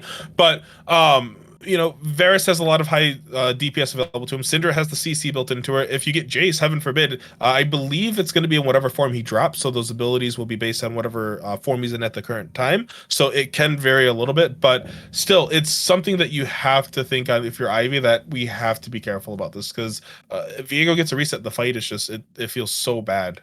Yeah, saw more sleep run away with a couple of fights in the previous game there. Definitely are going to be looking to avoid a similar fate this game are the side of Ivy, going to want to be the ones getting the fight started, going to want to be doing so at a pretty long to or moderate to long range as well. They've drafted themselves some pretty far ranging pick abilities. And if they're able to lock down onto somebody like Viego, somebody like Camille, somebody like Seraphine, somebody like Ziggs before the fight really gets started, that's going to be a great key to the game. But SK, they're a team that has done a lot to control the map, to control the vision game, and to prevent themselves from getting into those sorts of situations thus far. We'll see if Ivy can force them into positions where they might be a little bit less comfortable. Sent here. Uh, does look like that we are going to be getting underway into this game relatively shortly here. So we are going to cut things to a short break for us, but do not go anywhere as we will be back shortly with game 2 of our quarterfinal match between SK and Ivy Gaming Black.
Welcome back, everybody, to the Aegis Defenders League quarterfinals matchup between SK and IV Gaming Black. We saw SK take game number one. It's pretty close there for a while, but eventually their superior team fighting did get them out on top.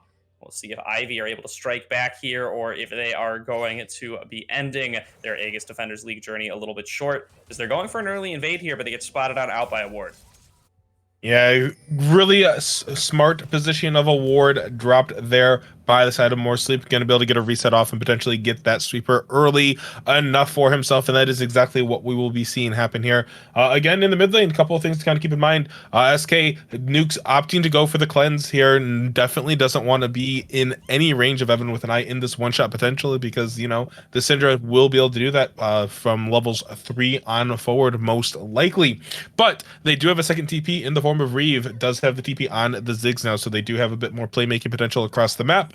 3 TPs coming out for the side of Ivy Gaming. Karn opting for TP on this Varus, so really looking to try to get some aggressive trades and spend that gold and make sure that you're not going to lose anything, trying to keep the tempo going for themselves, matching it for what they know Reeve will have on this Ziggs.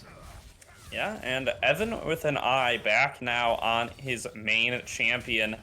Got a lot of gold on that rise in game number one, but was not really able to convert it into fight wins. I think ended that game with no kills still. And now is going to be looking to really change his fortune here on a champion that he is super comfortable on in a very good matchup up against Nukes. Gonna really have my eyes towards the mid lane for this round. Yeah, it's going to be again where they want to be playing, and because they have that Jason in the top lane and then matching into this Camille, Ivy, I really want to see them playing around these solo laners, denying that Rift Herald, getting it for themselves, and not giving that tempo to Reeve on the Ziggs. Because early Rift Herald plus Ziggs Central Charge is almost enough to just completely take a turret on its own, and Ivy has to be aware of that, and you can kind of see it. Both junglers pathing towards the top side right now. More Sleep looking to match Sinibu on this Lilia, who I don't think we've seen him play at this split, so really interested to see how it goes, especially because of these recent buffs. She's been, you know, rising in popularity quite a bit. Yeah, can confirm no Sinibu Lilia games to be spoken of as of yet, but we'll see with those changes what he's going to be able to get done on the dough.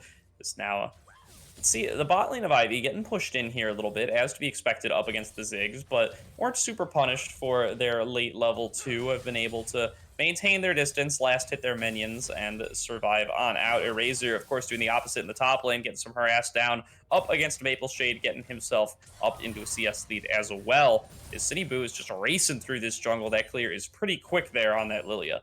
Yeah, being able to full clear before Scuttle almost spawns is still is a feat that is really hard to accomplish on most junglers. Now, Lily able to finish up those Krugs, will be level 4, has that level advantage over More Sleep when they look to move for this. But because Evan with an eye has the push into the mid lane, we'll be able to scout out and see that More Sleep is still just now starting up on the Gromp. Both junglers opting for a full clear, so they will be both level 4.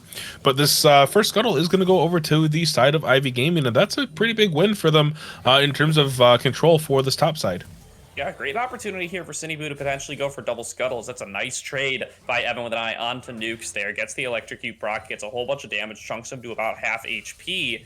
So it looks like Sinibu is actually looking for an invade into SK's blue side jungle, but More Sleep has already taken every camp that's available, so instead he's going to be able to path back towards the bottom side, get himself his Scuttle Crab, and is not going to have to worry too much about Sinibu stealing any resources away. Yeah, and Maple Shade is, you know, playing this lane actually pretty well. Has already run through the potion, but has a Doran Shield, has a couple of cookies available for himself. So in mid lane, it's going to be a gank. It's going to stun 2 people. Yeah, nice stun there from Evan with an eye. Hits onto both Pierce and More Sleep. Stops the gank in its tracks and means that he will be able to escape for the time being. That's a nice bit of champion mastery there, lining up that Scatter the Weak perfectly. It's going to mean the difference between having to blow your flash and not. So he is going to be low on mana here, so it's likely just going to try to hard shove the wave, go for a recall, and continue on with his laning phase. Meanwhile, just back to farming for both of these junglers. Nobody really has managed to eke themselves out a substantial advantage yet, as a Razor hits a big shock blast at top. Yeah, not doing a ton of damage quite yet. Not until that Serrated Dirk comes in for the side of Racer. That little Krug is just wanting to go for a walk there with Pierce Blade, chasing him all the way back into lane, denying just a little bit of gold and XP over to More Sleep. More or less inconsequential in the grand scheme of things, but was a little humorous nonetheless. But take a look at the warding and vision position here for Ivy Gaming. They have a ward in that River Bush.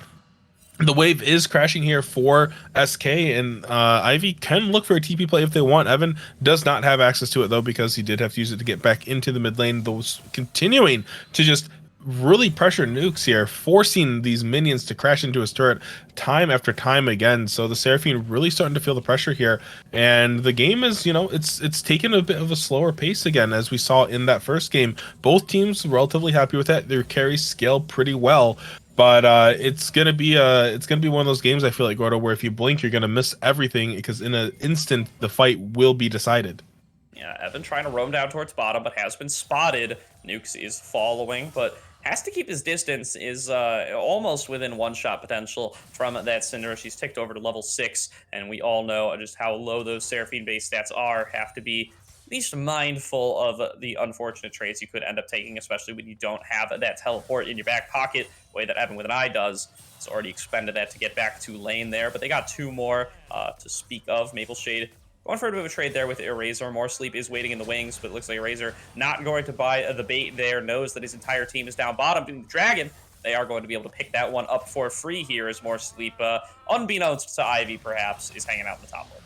Yeah, it's gonna have that wave slow pushing out, but it's gonna be how much time are they going to want to really spend up here in the top lane? Is that's gonna be XP that's just gonna get sapped away from Maple Shade here. So now he will be an XP deficit, and the CS lead is 14 CS. We're seeing Eraser continue to build that lead for himself, just like we saw in game 1, Gordo. So, a little bit of a miscommunication there between Scepter Charge and Concussive Blows coming out from the bot lane for SK Gaming there, but it does look like they are still, relatively content. The Ziggs is up in CS right now, too. And Eraser, though, has once again built himself a pretty nice lead there, about 20 CS up against this Camille in the top lane. Is to be expected from the Jace matchup, but still is a little bit of a callback to game number 1, where he was also able to develop a substantial lead on the Kennen versus Poppy matchup. Was able to convert that into a nice fight win later on. We'll see if Eraser is able to do something similar this time around, because as we learned in game number 1, having just a CS lead in top lane is not quite enough to win the game, although this teleport might get punished here by Turtle and Karn. Reeve just doesn't respect the bot lane of Ivy Gaming. Black is going to have to flash away. Karn's going to flash after him. First blood going to be picked up there for Turtle, but it is going to be returned on by More Sleep, shutting down onto Karn there. Gets the first reset. City Boo is here, but City Boo's getting engaged on as well. More Sleep does not care. He takes this fight 1 versus 2 because he's got Nukes in his back pocket coming on through. There goes the Encore, going to charm up onto City Boo, and another kill gets picked up by More Sleep, and once again, it's a replay of game number 1, Trajan 2-0 for the Viego in the jungle. Yeah, and that was really, really well played by both teams there, realistically, right? Ivy saw that the TP, Eraser forced a flash out there. Maple Shade going for the hookshot onto him, and it was a little bit of a dangerous play there. Mid lane Evan, hello. You don't have Force of Will. Oh, it's all going wrong for Ivy all at once here. Ivan going to be forced to flash away here, but More Sleep is once again there with the Maw, connects the stun, connects the concussive blows, going to pick himself up another kill here. The Unleashed Power comes through on a Pierce Blade, but it's not enough to finish it on off. 3-0 now for More Sleep, dominating across the map. SK winning in every single lane simultaneously, and they build themselves a lead. Yeah, SK all over the map right now. Pierce Blade has been absolutely crushing it with these roams, really looking to impact the map early on. We saw it in game 1. We're seeing it in game 2 here now. And because of that, you're picking up all of these residual kills across the map. Evan doesn't have TP, no longer has flash, forced to burn the ultimate, really, really far behind now in this mid lane. And because we weren't able to, he was trying to crash a wave and punish Nukes for taking the roam, but no, SK went, we know what you're going to do, we're going to just immediately go back for it. But Reeve is going to get rooted up here now. Yeah, Reeve getting engaged on once again. Maybe the one member getting left a little bit behind by SK there. Gets locked down a second time, gets taken down a second time, sit at 0-2-1 on that Ziggs now. That might be a little bit of hope for the side of Ivy. Karn has an assist off the first blood and now has a kill to his name as well. Going to be getting a decent amount of gold into that Varus. Should be a nice poke threat coming on into the later game. And Ivy actually going to take the gold lead back. Some of that CS lead coming on through in the bot and top lanes to help bolster up the gold total. Yeah, and that is exactly what Ivy wants to be happening right now. We talked about the Jace wanting to get an early lead. He might just get solo killed here. Nope, Maple Shade won't commit for the kill. But with this Varus Leona, this Varus, if he can get a lead, if he can start snowballing just a little bit early, those piercing arrows, they're going to do a ton of damage. The front line for SK is almost non-existent. You have a Camille, but she's not going to, be building specifically tank stats. She's going to have a lot of health and get poked down, like by this accelerated shock blast. Yeah, nice awareness by Eraser there. Sees the hook shot come into the wall, backs away so that he can't get jumped on. Now should be able to catch this wave as it crashes into him. Neither of these top laners have access to their teleports, so both want to be in the favorable position before they take their recall. Neither jungler is in this neck of the woods, so this is really going to be a 1v1. Eraser lands another shock blast to get Maple Shade lower. This is real close, Trajan. Yeah, both of them are... Maple Shade is just waiting in the wings. Look at this. Yeah, there he is. He waits for the Q. He flashes forward. He goes through onto Eraser, and he is going to be able to finish off that kill. Maple Shade wins out in the 1v1. Now, Cineboo going for a play in the bottom lane, going to land the Dream Dust on 2 targets. Is going to throw down that Lullaby, but More Sleep is chasing him down and has so much damage now. Has already completed the Divine Sunder. Is going to chase forward in the 1v1, but might have bitten off more than he could chew. He gets the Unleashed Power on top of him from Evan with an eye. Is so close to being shut down and is finally going to by the side of Turtle. 2 kills for this carry Leona, as now they're going to move forward onto Pierce Blade. He's going to block away on 1 with the shield. Nukes has come on down for backup as well, so it's just going to end up being a 1-for-0 in favor of Ivy. They get a fat shutdown, but it does unfortunately go towards Leona. Yeah, that shutdown going on to Turtle there is a really big feels bad if you're on the side. Oh, Maple Shade, are you going to... He didn't die. Okay. He didn't die. It's fine. That was a clincher if I've ever seen one there, Gordo. But Ivy still being proactive on the map. A little bit of an over aggression there from SK. We saw what they were looking to try to do, but Nukes shoving the wave up in the mid lane, denying more CS to Evan on the Syndra, making sure that you can try to get the lead ahead that you can, but was late to respond to that play, and because of that, More Sleep did pay with her life, and because of that, the second dragon is going to go over to Ivy Gaming here. SK are not in a position to try to contest. Reeve had to reset to be able to get to that lost chapter, get that tome completed for him, get that additional ability haste, and because of that, now Ivy sitting in a pretty prime position. We see another Infernal Soul spawning on the Rift Force, and Ivy really want that. This is what they are playing for. This is what their composition will excel at with if they can get their hands on it, and they are only 2 dragons away from it, Gordo. It's like we're watching a replay of the first game, Trajan. Top lane has a CS lead. Ivy has the first 2 dragons. The gold is neck and neck. Everything is just playing out, and the Viego's fed. Everything is just playing out exactly as we saw in game number 1, and we saw how that ended up. But Ivy, once again, is close. They are in the game, absolutely, by no means out of it. They could have it go a little bit differently than it went in game number 1, but they're going to need to find fights that are in their favor. They're not going to we're going to want to avoid slowing down on those Infernal Drake stacks. They got themselves up to Soul Point last time. We're not quite able to take it all the way to 4. If they are able to do that this time around with their poke composition, that would be huge. Yeah, and when you take a look at it here, right, Reeve has died twice, TP to his death, unfortunately, in a very, very poorly timed teleport for him, but was able to get a bunch of plates up here, but Maple Shade going on Eraser, hello.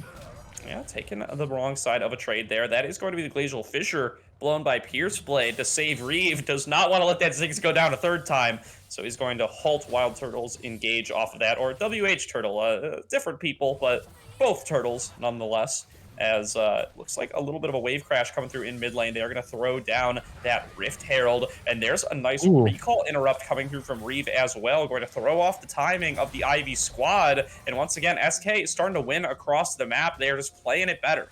Yeah, they are everywhere on this map. More Sleep has been just constantly being a thorn in the side. Uh-oh, Reeve. Yeah, there's going to be a bit of a trade here. Karn throws on out of those Chains of Corruption. They do spread over to Reeve. The Ignite is on him. Turtle is the carry in this bottom lane. Is 3-0 on this Leona. Has so much gold. Is going to definitely have that locket done pretty early here. It's better than nothing, I suppose, for the side of Ivy, but you definitely want more than assist gold to be going over towards Karn here, as 3 members of SK are looking to dive this turret. They engage on a Turtle here, who's going to throw out the Zenith Blade, try to lock down on a Maple Shade, not able to finish off that kill, though. More Sleep going to clip the kill on the Karn, go up to 4-1 on this Viego. They're just going to leave this carry Turtle down under the turret. Now they're going in for that dive. They want that shutdown goal, but maybe not going to be able to get it here. More Sleep is taking the turret, going to have to throw down the mist and back away. That's just going to end up being another kill in the pockets of SK. Poor Reeve, he goes from having to lane against the Leona and Avaris into, oh, more sleep, he might die City here. flashes, he lands the Q onto 2, he gets the sleep onto 2, and could get the double kill as well. Finishes off on a more sleep, going to finish off with the Dream Dust on a Pierce Blade. A double kill for the Ivy Black jungler. They strike back. Yeah, a bit of an overextension there from SK, staying just a little too long, and Cindy able to get down there, expanding the flash, but picking up 2 kills for this. Lilia now has 5 stacks on the Darkseal, looking to be a really, really strong threat into this mid-game transition here for Ivy Gaming Black. And you can kind of see it, this Lilia has the ability to have such great playmaking potential in these skirmishes, and we're going to just kind of continue to see that value increase as this game goes on longer and these team fights are more and more decisive in terms of determining if we will have a game 3 of our series or if the series will end here, and with it Ivy Gaming's hopes for a continued playoff run. Certainly here, as Razor has not really been able to increase his lead up in that top lane, is going to be picking up another wave here up against Maple Shade, but has not gotten the value out of the Jace they might have been hoping for. Now Maple Shade really is representing quite the force to reckon with, as was able to pick up that solo kill in the top lane earlier on, was able to facilitate the dive later onto Karn to pick himself up his 1 assist, is really coming up clutch in this game here, along with his jungler to keep SK having whatever plays they are able to be performed here. As now Eraser going to be engaged on by Maple Shade. Karn is coming on through. Karn is going to throw out the Shades Corruption, not going to end up landing them onto anybody. The poke damage is coming through on a Maple Shade, though, is going to get forced off this turret. They are going to be able to pick on up that outer top turret. That's about all Ivy's going to be able to play. Yeah, this is such a smart rotation here from Ivy. They're able to pick up the top tier 1 for themselves. They have a TP on Karn and Eraser up, so they could have continued this push, continued to pressure, and make it impossible for Maple Shade to really try to do anything. And you can see it now. TPs are going to get channeled. There's going to be 5 members here from Ivy Gaming, and that's going to be a pick onto Reeve. Yeah, Reeve taking a whole bunch of poke damage. There's the Unleashed Power from Everyone Than I. Going to pick that one up. Now Solar Flare comes through on a Pierce Blade. They're going to lock down onto the Braum as well. 2 kills picked up for Ivy. That's a big encore coming on through from Nukes, but there's nobody to follow up on it. He might just find himself picked off for that one. That's going to be Shock Blast as well. City Boo gets himself a kill, and that's going to be the 3rd dragon of the game for Ivy Gaming Black. They are once again on Soul Point, and maybe this will be the game where they're able to close it out. Yeah, getting themselves a gold lead here now, comfortably sitting about 1,000 gold ahead of SK Gaming. Has SK Gaming has themselves onto Soul Point with the Inferno Soul within their grasp again. They're going, we are not going to let game 1 happen again. This soul will be ours. We are going to be able to start breaking down these turrets, looking for these plays. And now that we have a composition that can punish what SK has been doing so far, this early game in these team fights, SK just kind of dances. They waited for Ivy to make a mistake, waited for them to overextend, and now they're just going, you know what? We can wait. We can afford to take the time because you can't. We have the Jace, we have the Syndra, we have the Varus. If you don't do anything but try to come at us directly, we're just going to outpoke you, and you're not going to be able to contest us for any of these objectives. Definitely the case here is Ivy pull out a fight there, and they are able to just lock down onto all the targets they need to. They once again are able to finish off a kill before the fight really gets started, and that numbers advantage can carry over for the rest of the fight. 15 seconds to go on this next Rift Herald. Ivy does appear to be sending members towards the top side. We'll see if they want to contest for that objective this time around. Yeah, and it's going to be really hard for them to do anything, right? Eraser is in the spot lane, matching the split push power of Reeve, has a full, almost a, well, that's actually about the same in terms of items, but this accelerated shock blast are going to be doing a lot more damage than a simple bouncing bomb from Ziggs, right? And it's, you know, a little bit easier to hit than some of these abilities. So with Ivy positioning so aggressively up here and Reeve not having access to the teleport, it's kind of locking him into the spot lane now. Yeah, they're looking to move forward onto Maple Shade. Turtle gets the stun, but nothing else to be followed up with. Zinibu did not land that Swirl Seed, so it's not going to be able to use the ultimate to put that target to sleep, but nonetheless, they are going to gain some control over this top river. Eraser going to land a big shock blast there. Pierce Blade just has to watch from the bushes there. Wants to maybe go for a little bit of an engage, but after Reeve has taken so much damage, it's just not going to be in the cards. And now Ivy knows that both bot laners for SK are bottom here, so this should be a point of power for them on the top side. Should be able to go for this Herald. Yeah, they're starting to take a little bit of time to converge on to it right now. Red buff will be donated over to Karn on this Varus. Bottom turret is finally going to get picked up there. Self charge from Reeves is enough to claim that. So now they are sitting at a 50% increase in turret advantage over Ivy Gaming. So two turrets, 2-1.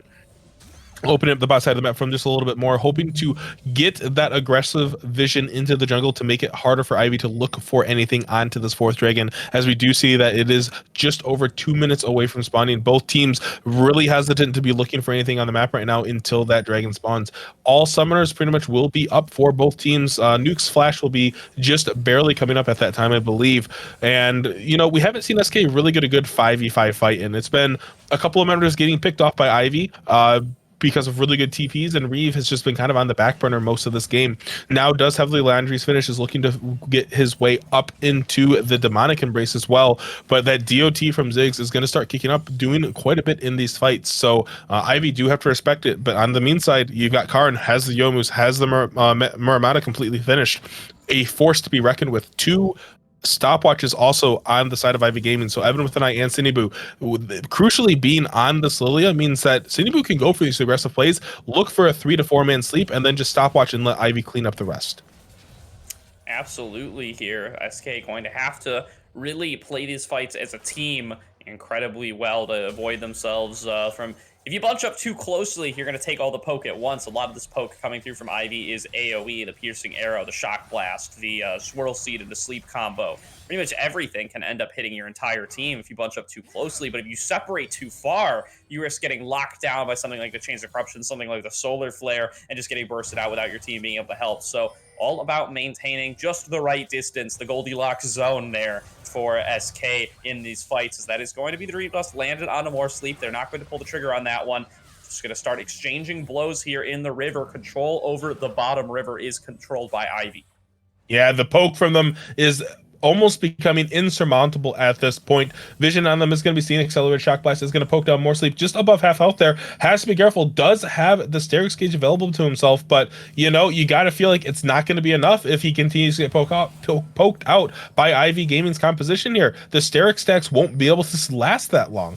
It's TP from Evan coming on through. Maple Shade is completing his recall first. Now is going for the teleport as well. It is going to be a 5 versus 5 in this bottom river. Eraser going to fire off the Shock Blast. Lands it on a more sleep. There goes the engage from Turtle on the flank. Now the engage comes through on the other side, though. It's more sleep trying to burst down through Sinibu. Not going to be able to do so. It's a 1-for-1 so far, as Karn was able to be finished off by Reeve. The engage comes through from Turtle. He's going to fall down as well. Shut down now. Goes over to Reeve, who's looking to keep this fight going. Evan, taken out incredibly low, is on the front line, trying to get those stuns on across, but Maple Shade dives in with the hook shot, finishes off the kill onto Evan. It is a 4 versus 2 now. Ivy have control, or don't have control rather, but they do shoot back with a Shock Blast to finish off another target. It's now a 2 versus 3. Their jungler is still alive. SK's is not. They can claim the soul here, but Maple Shade is diving forward. Sinibu accidentally resets the dragon, not able to finish off the kill, but Eraser finishes off onto the opposing mid laner. They're both incredibly low. He looks to dive forward, isn't able to do it, but now he's going to with the help of Sinibu. Reeve going to fall down as well. The ace is completed for Ivy, and they claim the soul.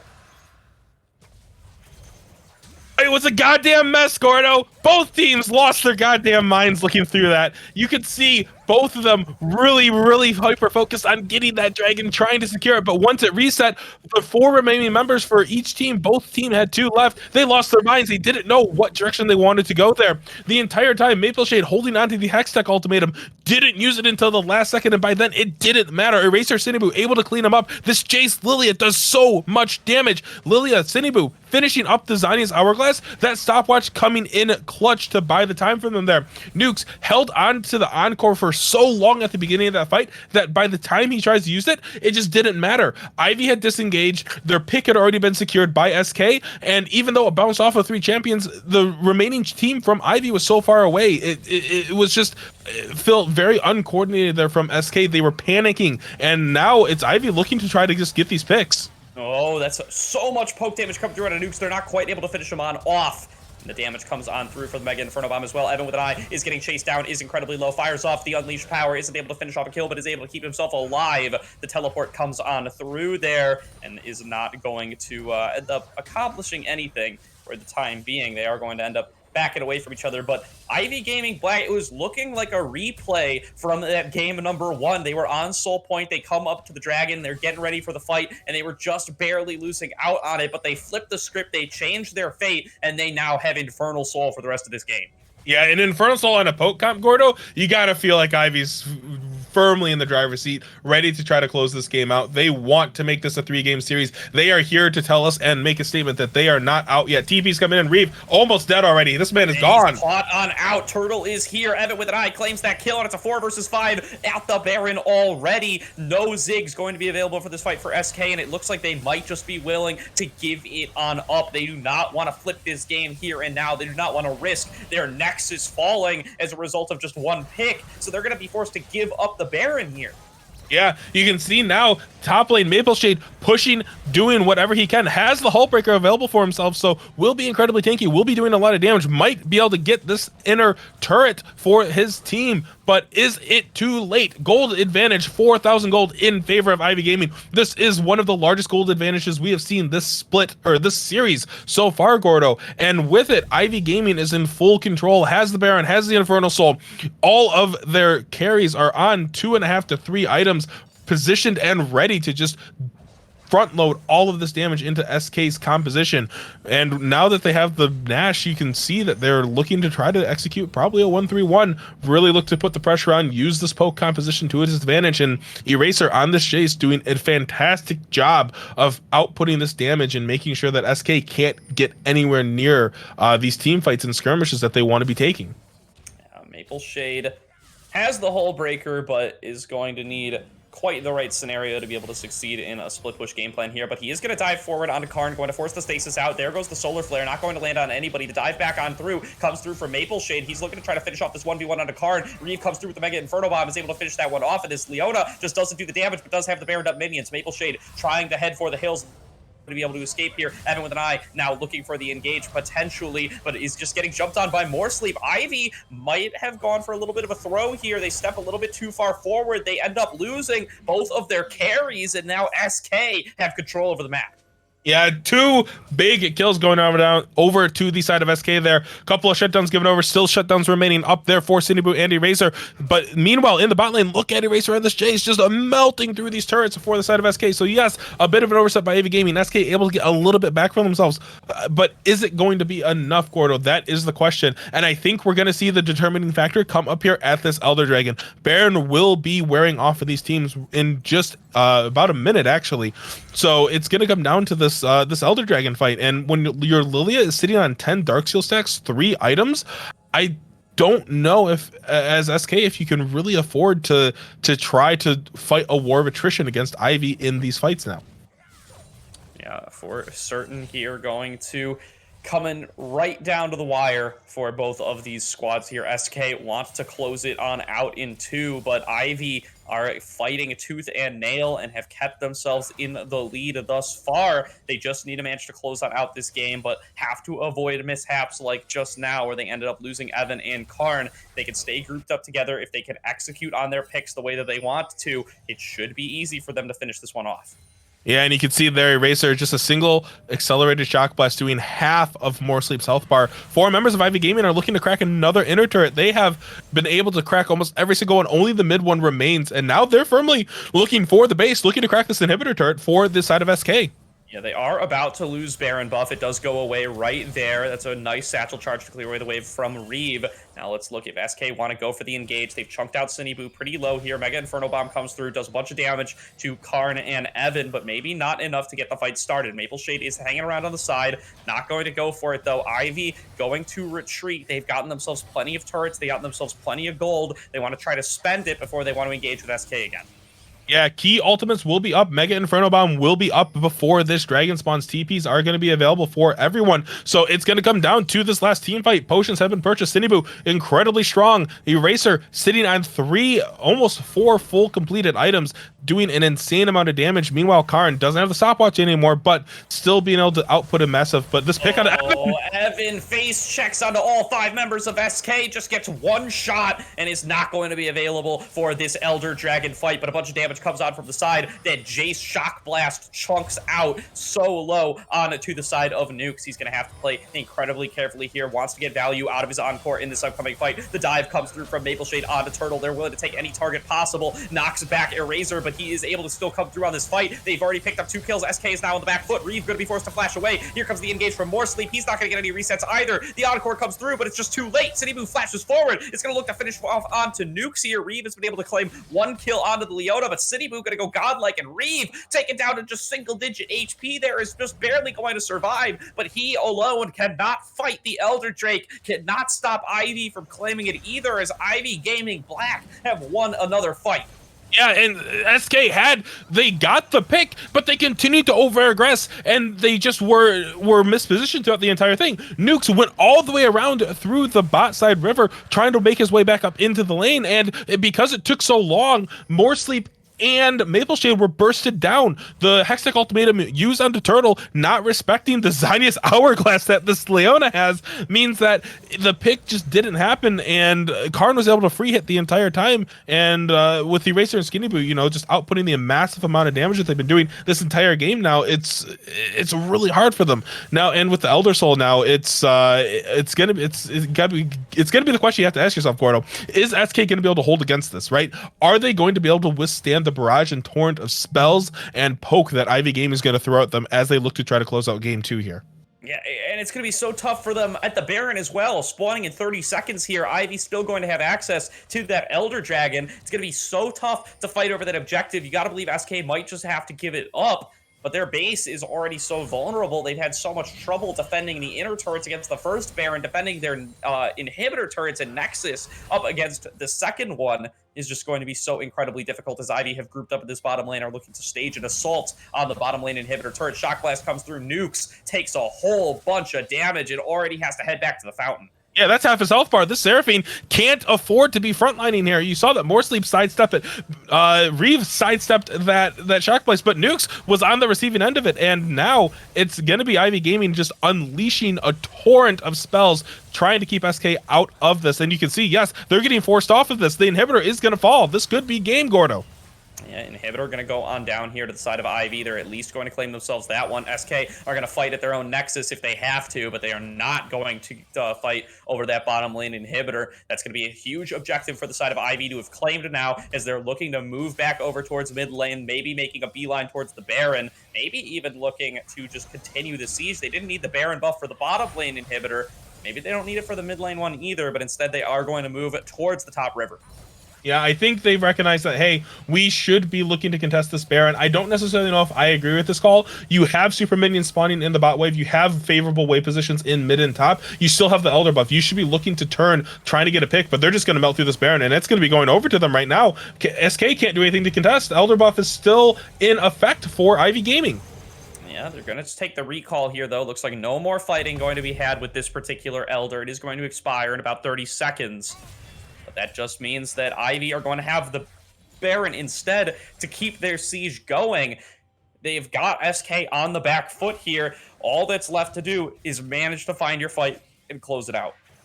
As long as someone doesn't get picked off, if they don't get a pick for SK's side, this game feels like it's almost shut and done in. So Ivy just need to be able to execute on this now. They know that there's only 2 inhibitors left for the side of SK. They just need to posture for a 4-1 or a 3-2 split up in this top and mid lane, look to pressure it out and just slowly choke SK from the remainder of this game. Almost a 10,000 gold lead now. Ivy have opened up this game, and it is theirs to take. Yeah, just going to be one more fight is all that it takes here.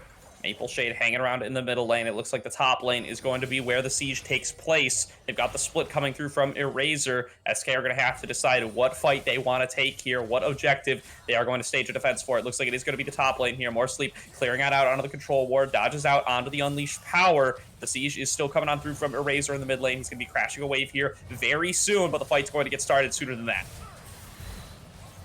Oh, that's so much damage that Pierce Blade is taking right there. Half of his health already gone. Yeah, Evan with an eye gets chunked, gets caught a little bit there. Only really ends up taking about half of his health as a result. So far, the turret is so incredibly low on the top side. They're going to look to bust right on through it and claim their way on to the top inhibitor. More Sleep is on the flank here, is stealthed on up, is potentially looking for it, but has to be afraid of City Boo and Turtle, who are standing right where he could possibly be. Fierce Blade looking for the potential engage as well, stepping forward, throws out the Winter's Bite, not going to lock down onto anybody. Ivy are going to claim themselves the top inhibitor. They're going to claim themselves the mid inhibitor turret, looking to make it 3 inhibs here. SK at some point are going to have to fight, but it looks like it might not be over an inhibitor after all. Unleashed Power comes through, but gets blocked by the door from Pierce Blade. Nicely played there to save his jungler, but they've lost all 3 inhibitors, Trajan, and they have not fought for them. Yeah, inhibs are down. They're gonna have minions flooding their base with Elder Dragon spawning again here for a minute and a half. Ivy know that they have the lead, know that they don't want to make any unnecessary errors, so they're just gonna take the game slow. They're gonna take it collected, play for the second Elder Dragon, and look to close it out here on SK Gaming, not giving them the opportunity to really get back into the game. And for the side of Ivy, credit to them where credit is due. 3 Zanya's Hourglasses is a perfect way to negate what More Sleep wants to do on this Viego. Buying the amount of time, reducing the chance of getting possessed by him means that the composition for SK has a really hard time executing what they want to do. Certainly does here, as it is still going to be Ivy well and truly in the lead here. SK going to need to find some kind of miracle fight, otherwise it looks like we are going to be going to that game 3, Trajan. So now the collapse is coming on through. SK are potentially face checking here into Eraser and Turtle, although they seem to smell that something's up. Maple Shade going to dodge off to the side, but this could be their base. SK have to get back in here to defend the Nexus, as there's a big wave crashing in here from the bottom side. Teleport comes on through from Reeve. He's just going to get shock blasted right away, though, taking incredibly low. Maple Shade trying to clear it out onto the wave, but that is not your specialty, friend. That is the job of the Ziggs, who is still managing to throw on bombs from the side. Ivy are starting off their siege. Maple Shade going to dive on in, but going to flash away immediately, gets the Unleashed Power thrown onto him, is taken down a low HP, but is not taken down into death range quite yet. But both Nexus turrets have already gone down. Encore comes on across, only lands onto 2 targets. City Boo is leading the charge here, is taken down incredibly low, is going to go into the stasis, and the Nexus will fall to Ivy Gaming Black as they take us to game number 3. Yeah, really, really great patience there exhibited by Ivy Gaming in the second game of our series here, showing us that they are not down and out. They are ready to take us to a solid game 3, playing exactly what their composition wanted to, able to shut down this Ziggs so effectively, punish him so hard so that he couldn't do anything throughout the rest of this game. And we could see it there, Gordo. Any lane that Reeve went to as the Ziggs, he was at threat or risk of just dying, right? He can't match this Leona and Varus anymore. He certainly can't match this Jace, and if you try to put him in lane against the Syndra, he's just going to get one shot just like every other lane. So really, really well executed by Ivy Gaming, and I'm excited to see what adaptations that SK wants to make as we get into game 3 of our series here. Yeah, and that's the second game in a row that has stayed incredibly close, coming on up through the mid game, and each time a different team ends up winning out on a huge fight and cracking the game wide open. This game 3 could go either way, Trajan, and I am so excited to get into it. We're going to throw it to a quick break here while we get into that draft, but do not touch that browser, because we're going to find out who moves on to the semifinals in this matchup between SK and Ivy Gaming Black.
Welcome back, everybody, to tonight's broadcast of the Aegis Defenders League of Players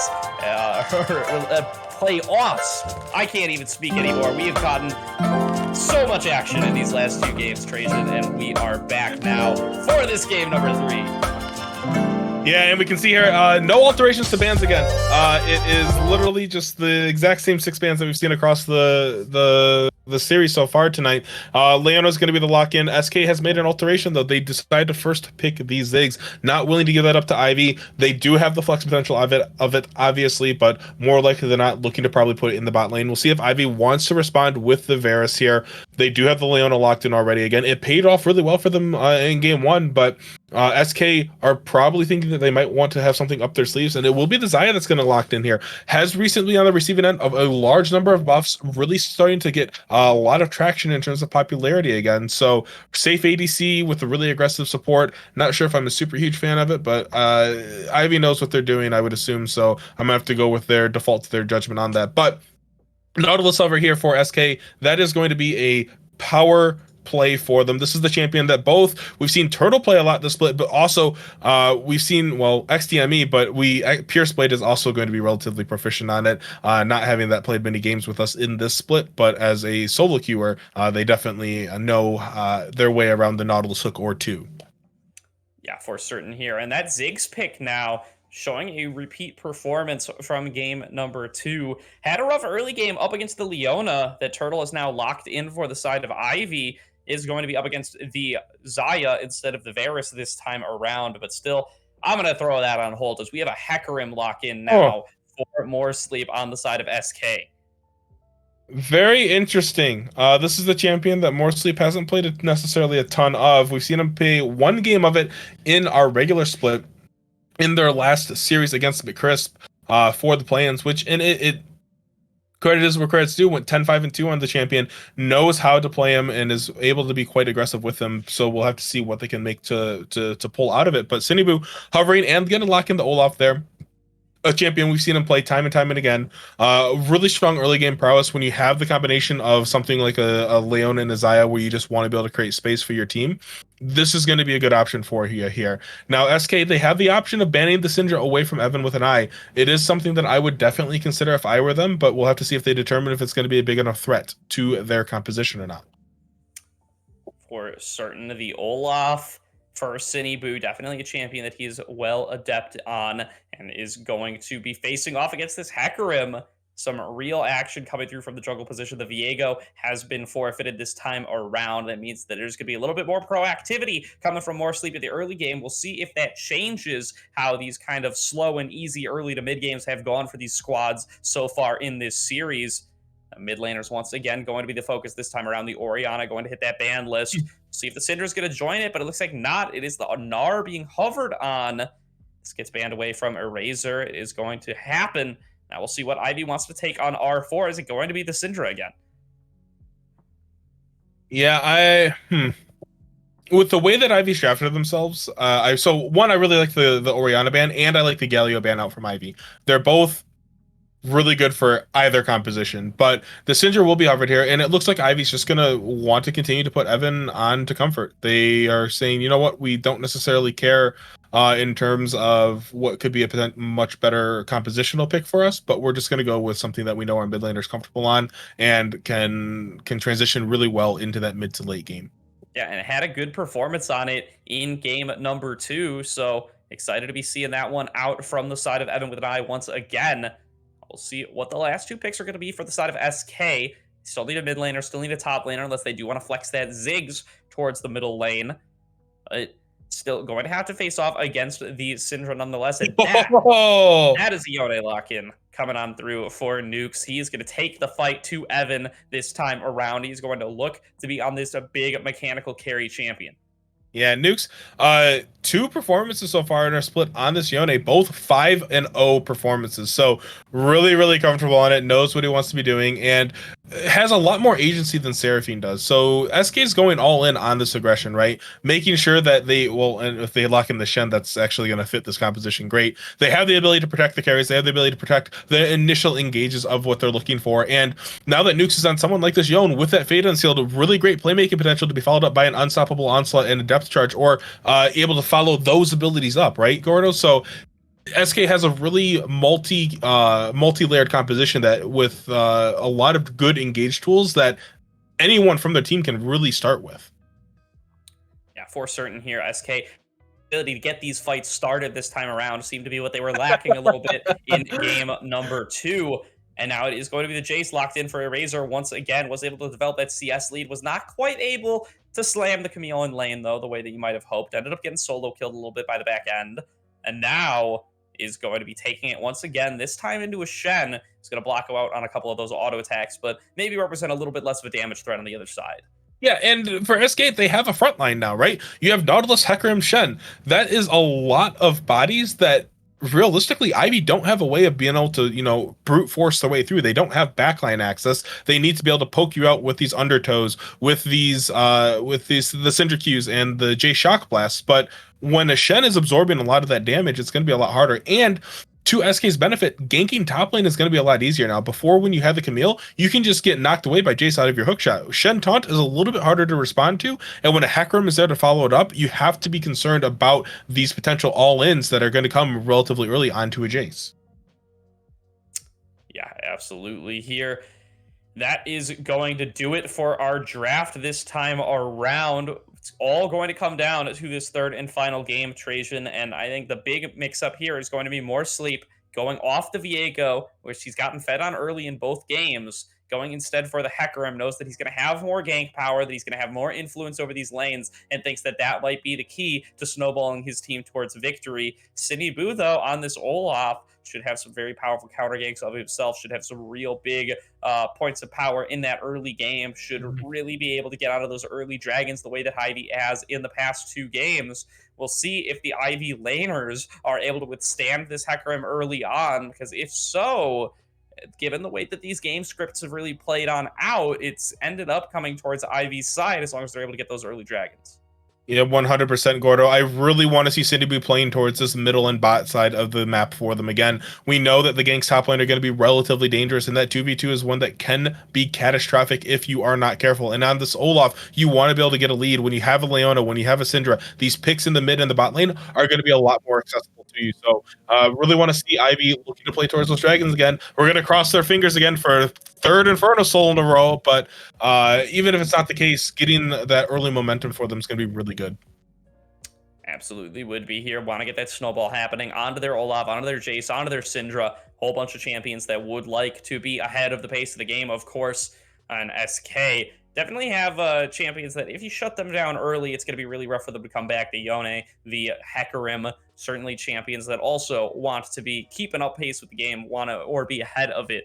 They definitely do not want to end up a little bit shut down in these 1 versus 1, 2 versus 2s that Ivy are going to be taking up against them.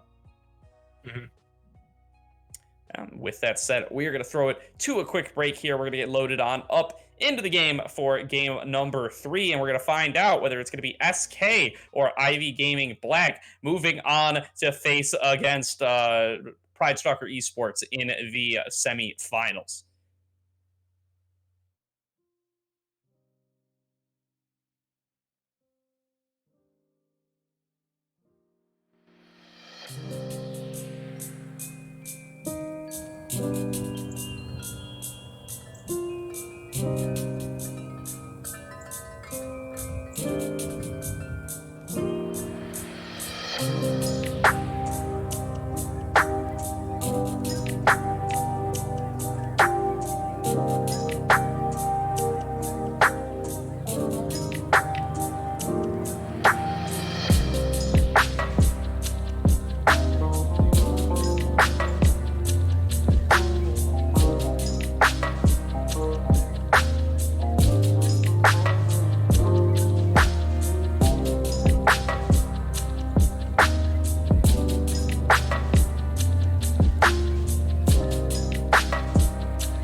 Welcome back, everybody. We are here at the Witching Hour. SK taking on Ivy Gaming Black here. Game 3, winner takes all. And by all, I mean a match up against Pride Stalker Esports in the semifinals next week. And we cannot see the champions on the side of Ivy Gaming Black. This is a client-side bug right now with the replay system, Gordo. I've experienced it a couple of times, and it is absolutely hilarious. So, all the character models just go invisible, essentially. They're all transparent. I believe this can be fixed if we just go back in time just a few seconds here. If we click on the time controls, it will should revert it for us. And there we go. We have conducted a miracle, and now there are 10 champions on the Rift for us. As we see all the champions make their way on to the Rift, we can kind of see here some alterations made out of both teams. Evan with an eye opting to go for Phase Rush over the Electrocute, knowing that this Yone in the mid lane is going to be really aggressive, looking for these trades, and having that ability to get a little bit of extra speed is going to be really crucial in this laning phase and in these mid to late game skirmishes for him. Trajan saves the broadcast there. Well done, my friend. Only really Evan with an eye could be visible. You could see all the soccer balls floating around him, but that certainly would not have been enough to cast a game off of. As now, with those shenanigans done and dusted, it looks like we are getting ready to load on in to this game number 3. It's going to be pretty standard starts. Nobody going for anything too cute early on here. Want to see what Evan with an eye is going to be able to do in this mid lane up against Nukes. Had a pretty good performance in game number 2, and now is in a range versus melee matchup. Should definitely have the lead, at least in these early levels. Yeah, we can see here more sleep and city boost starting on their respective red buffs. And like I had said, we're going to see this Olaf playing down towards his bottom side of the map, wanting to try to get Evan ahead, as well as Karn on this Xayah, since Reeve will be able to get the push relatively early in. Maple Shade taking a little bit of early damage in the beginning, but Eraser with that Conqueror now, not going to be super threatening early on. Yeah, definitely not. At least not for the time being. Pierceblade, though, looking for a little dredge line here early on. should be the first side to hit level 2, so Karn going to have to be super aware of that, as this minion going to be the one that does it. Pierce Blade now Oh, goes for really the good Dredge hook. Line. Reeve is already level 2.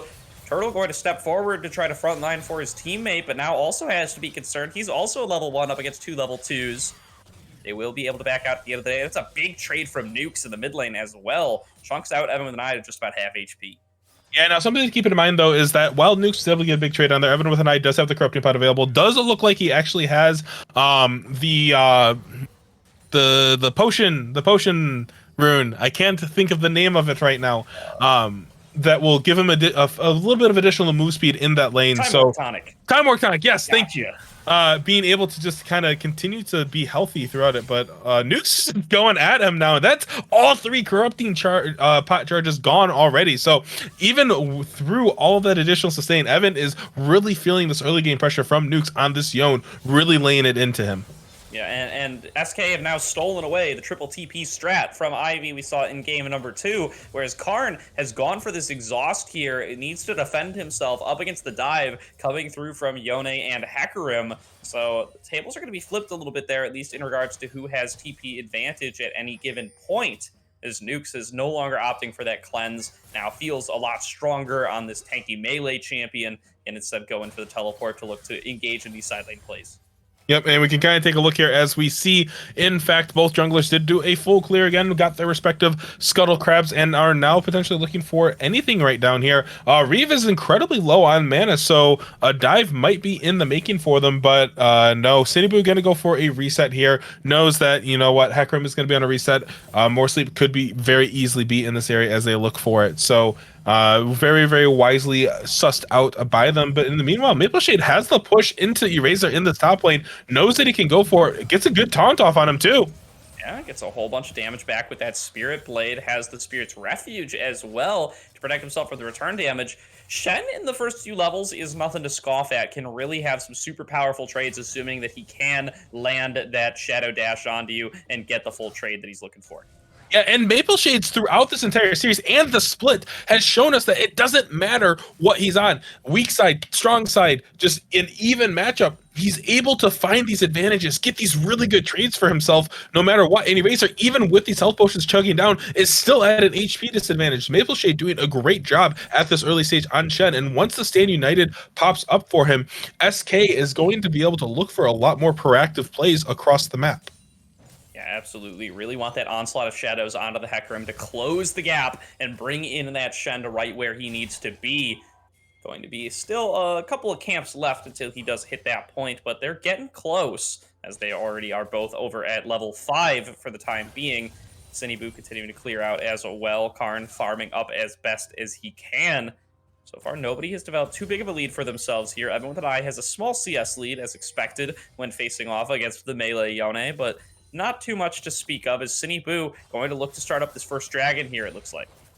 Yep, first dragon gonna be started up. It's an Olaf. He can take it relatively quickly. Does have the pickaxe. Will be going for that gore drinker most likely. But Turtle's taking a little bit of damage here. Does have the W active to reduce quite a bit of the damage taken. And with the bot lane pressure surmounting for Ivy Gaming here, that looks like it will be a first dragon secured for them. Maybe. Yeah. But Nukes is looking. Yeah, they want this engage onto Cinnyboo. They know that Ragnarok isn't available. Once again, a nice stun from Evan with an eye, going to stop the engage in its tracks, but it looks like More Sleep wants it. He's got the Stand United coming on through. First blood gets picked up by Nukes, and they weren't able to finish off on a More Sleep before Maple Shade was able to complete the TP. Karn is going to get the trade back onto the opposing jungler, and it looks like Maple Shade not actually going to be able to lock down onto anybody else. It is a 1-for-1. First blood, though, goes over to Nukes on this Yone. That is the best target. And that's an insane dredge line from Pierce Blade. The substitute showing on up in this game number 3. Threads the needle through the minion wave and picks Nukes up his second kill. What was that hook, Gordo? Holy hell, man! What an absolutely insane play there from Pierce Blade. And you want to talk about people complaining about Nautilus hook right now. If you're Evan with an eye, you are furious that dredge line connected with your champion. Holy crap, I cannot believe it. Really, really great advantage over here now for SK. Yes, Karn was able to pick up a kill, is relatively even in CS, and face of it, Reeve is going to have a little bit of pressure, but it's a Zaya, right? The pressure from her isn't going to necessarily be massive, and the Ziggs can just play back, be really safe, CS, and try to get this lead. But Reeve is just by himself again. Nope, Turtle won't be looking to flash onto him. But now this Yone, 2 kills to his name, has the grease finished, has the cloak of agility, will be doing so much in this lane now, and Evan has to be so careful because any overstep now will result in him dying to this Yone. And it's such a powerful champion to be snowballing on, because when he wants to be in your face, he can be in your face with pretty much no risk. He can always go for that Soul Unbound, Fate Sealed combo to close the gap and back on out if he's actually getting punished. The big difference maker is whether or not he has the gold to really make that damage hurt, and now he certainly does, starting off this game at 2-0. You can see already playing aggressively up against Evan with an eye, and has already closed the CS gap. Yeah, it's I wouldn't say disastrous, but it is really, really going to be falling on the side of Ivy Gaming here to be able to play on this back foot. Now, with Yone getting a lead, he'll be able to push these waves into Evan with an eye incredibly easily, look for these roams, and try to impact the map on the other sides of it. Maple Shade continuing to just bully Eraser here. Down 15 CS, but the wave will be pushing into him, and he knows that More Sleep is hovering on his side of the map. Now level 6 or 7 on the Sacrum has the Onslaught of Shadows available to him, but meanwhile, if you take a look in the mid lane, Nukes has the Fade and Sealed up again, can be looking for these plays onto Evan. Does not have flash available on the Syndra either. Yeah, Maple Shade, he's got those plated steel caps. He's got the Spirit's Refuge to negate a bunch of the auto attacks. That Mercury Cannon might as well be a Nerf gun as far as he's concerned. He just does not even care about all the shots that Eraser is firing into him. Can just keep shoving on in that wave. Has fallen behind in CS once again, as expected, as it comes with the territory when you spend a huge amount of time teleporting into the jungle to try to get your team the first blood, but is certainly performing up to standard in this top lane so far in this game number 3. As that is going to be the Rift Herald started on up by More Sleep up against a Jace lane.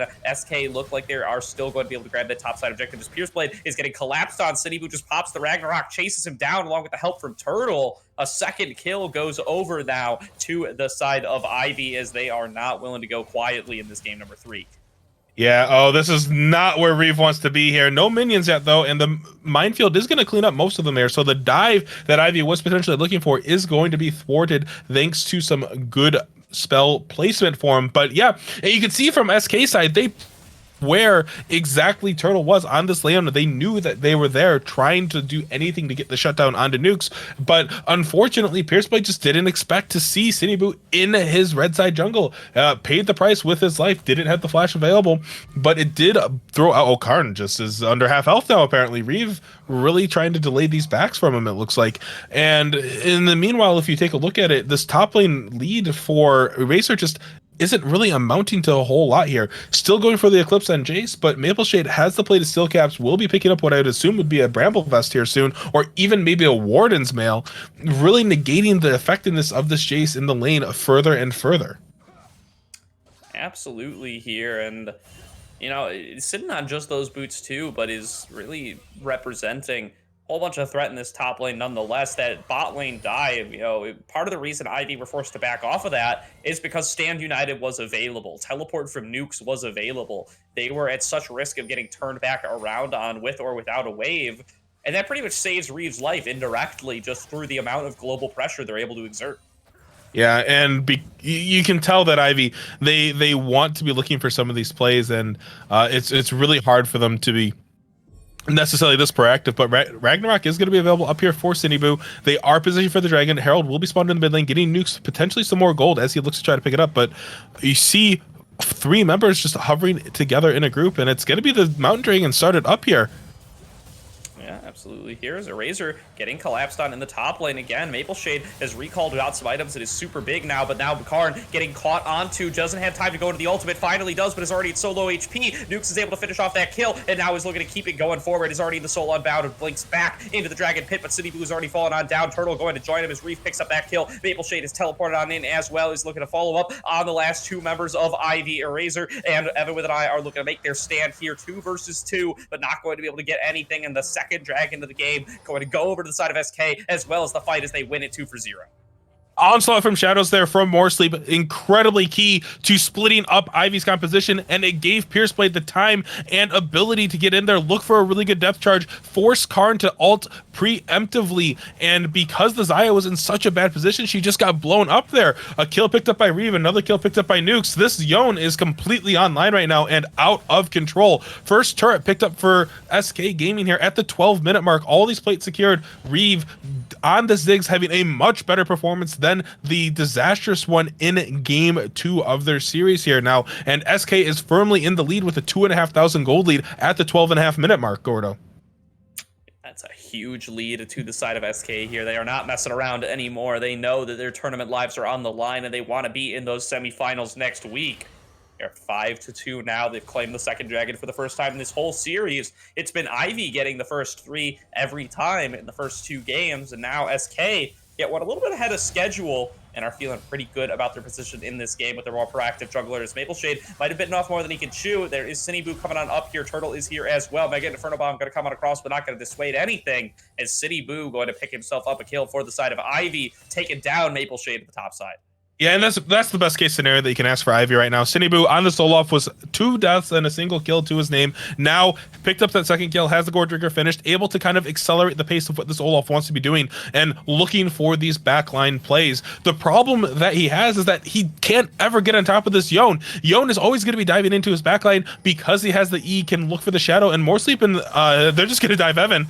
Oh, Evan is left all alone under this turret, and that's what we were talking about. The Soul Unbound Fate Sealed combo comes through from Nukes. He dives under that turret with the help of his teammate, does the damage he needs to do, snaps back, and finishes off Evan with an eye. Ulti still available, Flash still available. There's nothing that the Ivy Gaming mid laner could have done, as now the chase down is coming on through from Cineboo onto More Sleep. Is strong on this Olaf and is looking to keep it going, but he gets blast coned over the wall. No dash available for that Olaf. Can't save yourself, as More Sleep going to be able to escape from the play.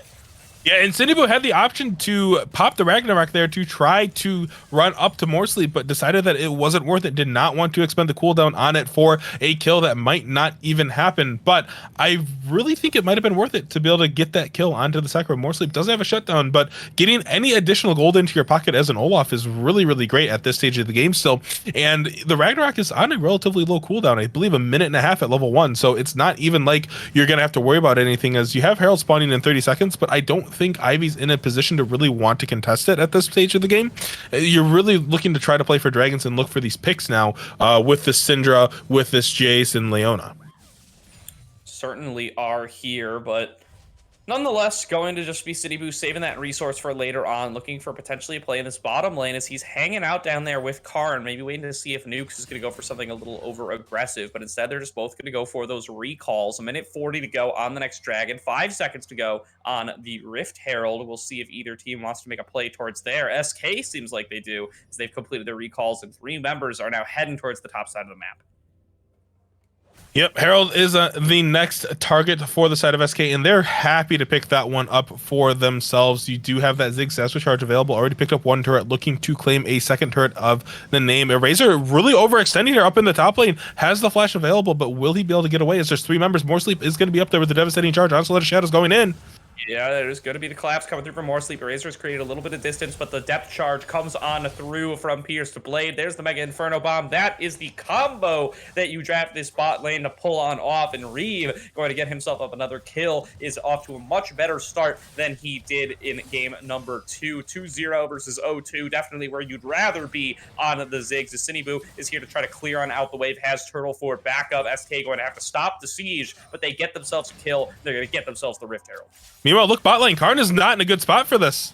Yeah, Karn taking the 1v1 up against Nuke. Soul Unbound has come on through. He's going to snap back, but now he's just going to go right back on in, taking this 1v1 up against Karn. Goes for the Fate Seal to dodge on out on the Blade Caller. Nicely Oh played. my god. 1v1 goes unstoppable there as he finishes off Karn mano y mano.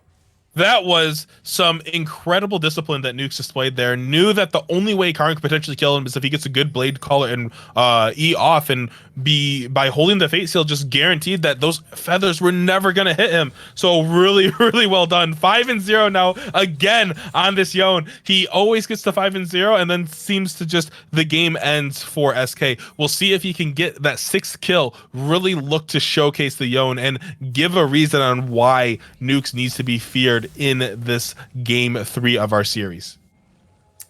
Yeah, Nuke's really making a name for himself here in game number 3. Had a pretty quiet game number 2, and not the fanciest of game number 1s either. But now is really showing up on this Yone here. He's well and truly the biggest member on the side of SK. As you said, is going to look to just continue on carrying through this game. Is in such a good position to be able to carry here. Third Dragon game going to go over to SK. They are now up 2-1 in that objective. It is going to be the Cloud Soul this time around. Not the best one, but certainly have some good champions for it. The Hecarim loves the Cloud Soul especially. Yone not going to mind it either. Yeah, and honestly, the Shen even, right? Stand United on a shorter cooldown, especially when you get the move speed buff as soon as you come out of the channel. It's a lot of potential pick power there for SK. So even just getting this additional ability haste for the ultimates means that, you know, the Onslaught of Shadows is going to come out faster. This Mega Inferno Bomb for Reeve, already on an incredibly short cooldown, just means it's going to be that much shorter of a cooldown. Is he going to get it? Oh, Nukes does get the big Raptor away there. City Moon not able to get it in time with the Undertow. You got 5 kills. You don't need the big bird. Like, let's City get the big bird, but it's not going to end up working out that way. Nukes continues to press his advantage, continues to steal every little morsel from Ivy that he can. So they're just waiting now for more objectives to spawn on up. SK knows they have control over the whole map. They have good vision laid on down in the river on both sides. Now they're just waiting around to see if Ivy overstep. Otherwise, they're willing to wait for more objectives. They are a very controlled, very intelligent team, and they are just willing to know and rely on the fact that they can play the map better. Yeah, both teams have been incredibly patient throughout the series. We've seen them both exhibit a really, really good amount of patience throughout it. But now, 18, almost 19 minutes into the game, SK firmly in the lead, 5,000 gold, Gordo. That is the biggest gold lead we've seen this entire split. And honestly, it was the biggest gold lead we would have had if not Ivy for getting a 10,000 gold lead almost 40 minutes into our game 2, after they got 2 Elder Dragons, 2 Baron Nashers. So SK really have that opening for themselves. And you said it perfectly. They're going to play calm. They're going to be collected. They have a minute spawning on this Baron Nasher here. Nukes is almost to the Infinity Edge spike that he wants to get. If you look at Evan's build right now, had the first item with the Zanyas, has the Lost Chapter, doesn't even have boots yet though. Going to be really slow across the map. Isn't going to offer a ton. And meanwhile, Nukes and Moresleep are in the shadows waiting. And this is a 3v2 if Ivy tries to take it. And I don't think they do.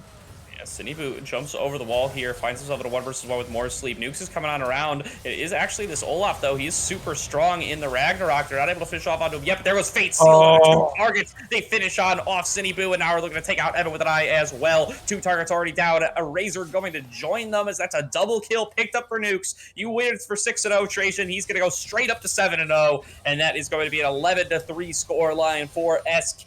They are running away with this game number 3, and they are looking to run all the way to the semifinals. Yeah, it's a 20-second death timer right now for everyone. They can crack the base of Ivy here if they so choose, but it looks like they're going to be content just getting an inner turret, picking up the jungle camps that Sinibu has so graciously donated to the side of SK, reset, spend their gold, hit these 2 item spikes, and then look to force the Baron. They are in full control here, Gordo, and are looking to close out this game in under 25 minutes.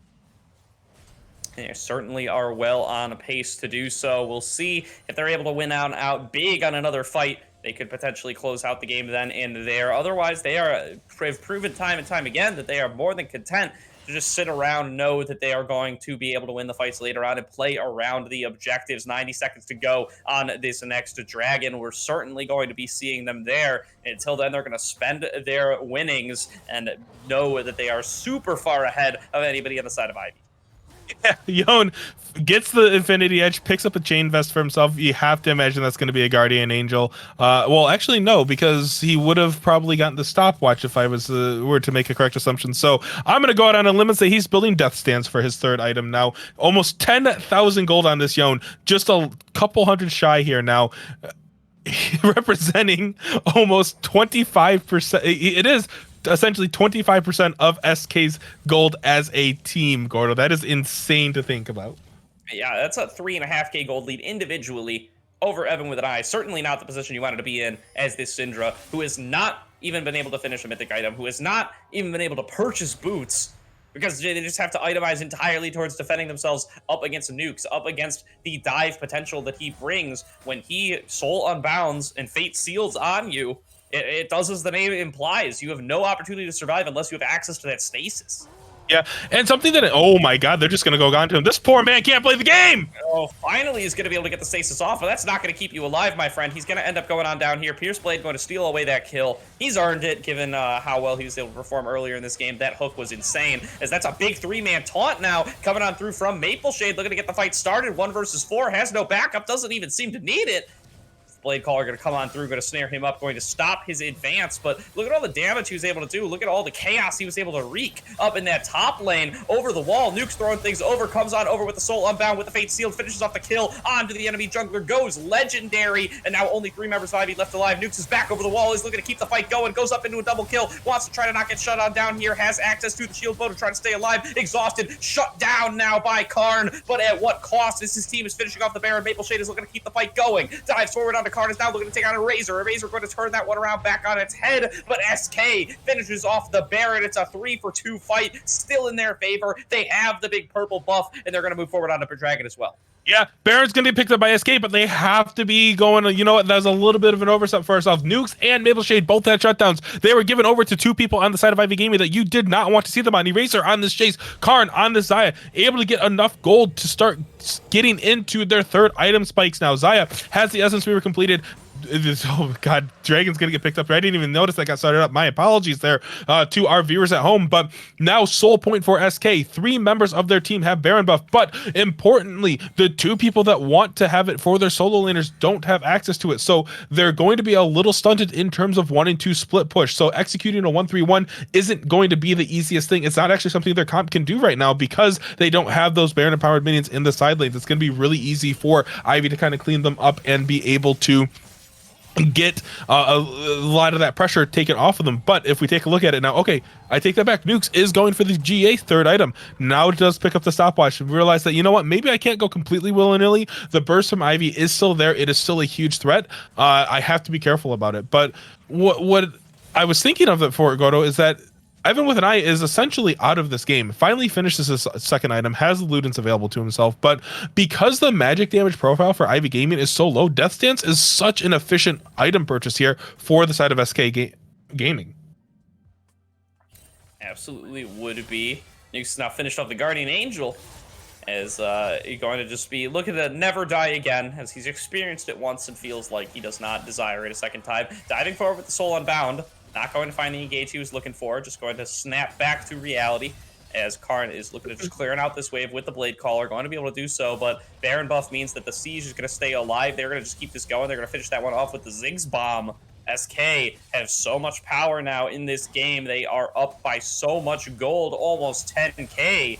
That just nobody on the side of Ivy can really do anything. Maple Shade gonna get engaged on, gonna get a big taunt through on a Razor, deal a bunch of damage back to him. He's still high HP. There's Mega Inferno Bomb, gonna force the Feather Storm to come out of Karn. And they're blowing objectives, or they're blowing resources from Ivy without even really meaning to. SK are just so massively ahead in this game, they can do whatever they want. Yeah, and blowing the Feather Storm out there from Karn is crucial now because he's going to be super vulnerable to anything that SK wants to throw at him. A Depth Charge, a Fade Unsealed, an Onslaught of Shadows, it's going to kill him. And we can see there now that Eraser just can't handle this Shen in the side lane. Maple Shade has so much health, is able to block so much damage and output so much to himself that Eraser's just getting absolutely melted and crushed now. Certainly is. The 10K gold lead has been achieved by the side of SK. They are now going to be well and truly in the lead, as they already were. Just looking to crack open the base here. They're going for the 1-3-1. They want to clash these waves as close to simultaneously as possible. So far, seem to be doing a good job of doing so, and are just going to be waiting for what is sure to be the final fight of the game here, assuming that they are able to come out on top. And I would certainly not bet against them here, Trajan. I'm in 100% agreement with you here, Gordo. Now, Baron has expired. It's not going to be available. The base for Ivy Gaming still remains intact. They've lost all of their outer and inner turrets, though. So 6 turrets, 2-0 in favor of SK here. And SK are just going to play it a little bit slow, collect the rest of the camp, spend the gold that they have available to themselves, and really look to try to pressure this Cloud Soul. And we do see the GA did, in fact, get finished for nukes before that initial push that they were looking for. So this Yone will be really hard to kill. Just because he'll be able to revive and pop back up. So it will be hard for them to look for that. And now you do see their pickaxe and another chain vest picked up, and that is going to be the death stance for the 4th item that will be built for him. So it looks like he might have been going for that for the 3rd item, but decided that after that Baron fight and giving up that shutdown that, hey, I need to be a little bit safer. Absolutely here as Reeve clears that out of that Scuttle Crab, setting up for the Soul Drake, which is going to be spawning in just about a minute. The split push is kept on up by Maple Shade. He has 2 different teleports now to rejoin the team once the fight does get started. Should be able to just hang on out in the top side for the foreseeable future. Some more Sleep is pathing on down towards that bottom side as well. Wants to make sure everybody's going to be available to fight for the vision control, to make sure that they maintain it. Evan with an eye is heading into that area. He's got to be very careful here that he doesn't end up face checking. Yeah, 100%. And you can see now that they're just content to sit at their turrets, catch these waves as they come into them, and really hope that SK can't do a whole lot with this Cloud Soul. I really can't see a world where Ivy wants to try to contest it, but you have to feel like if they don't, they're just going to get bled out from the rest of this game. Certainly might here, as Nukes has access to the Guardian Angel, so wouldn't even go down if he goes for crazy dive play as he did previously. A lot would need to go wrong for the side of SK for them to end up losing a fight at this point. That is going to be the Dragon spawning on up. It looks like Ivy are not even going to be present. Instead, they're looking to fight for vision control over the Baron side. Want to maybe go for that objective in about 20 seconds, but SK are going to be sold up and present for sure. So the best they can hope for is maybe a little bit of a vision advantage, a little bit of a potential to pick somebody off of a bush camp or something of the sort. But it's real desperation mode for Ivy right now. Yeah, they're just trying to get reclaim any vision that they're able to before SK move into this and look to try to pressure for this Baron to end the games. 5 seconds spawning in here. Pierceblade is going to catch Cinniboo out in a choke. Yeah, he's going to have to blow the Ragnarok now just to stay alive. Maple Shade goes for a big taunt, lands it onto Evan with an eye, and Pierceblade going to follow it up with a Dredge line. A nice pick there for SK, going to make them 5 versus 4 on the map. They have the Dragon Soul at their backs, and that might just be the little advantage they were looking for to finally push on through this game. They know that Evan is not going to be present for this upcoming fight. They know that Ragnarok is going to be down. They know that Karn is walking forward into them and dying for free, and that means they're going to be able to likely finish this one out on this push. That was just a little bit of an unfortunate pathing there that we saw out of Karn. They don't even need Baron. They're going to be able to break the base of Ivy right now. 10 seconds left on Evan with an eye. 30 seconds coming up on Karn. And SK are ready to end this game and claim their spots as semifinalists in the Aegis Defenders League. Super close to it here. They claim themselves. They're now looking to move forward onto the bottom one. Ivy has 4 members remaining. They want to try to take this fight as best as possible. Evan has already respawned, and SK, they might not be done here yet. They might not be looking to close it out quite yet. They know that they're low HP. They know that Evan has respawned. Nobody wants to get bursted out. They are instead going to back on away and look to get one more reset off before they go in for the final push. They might want the Baron in order to do that.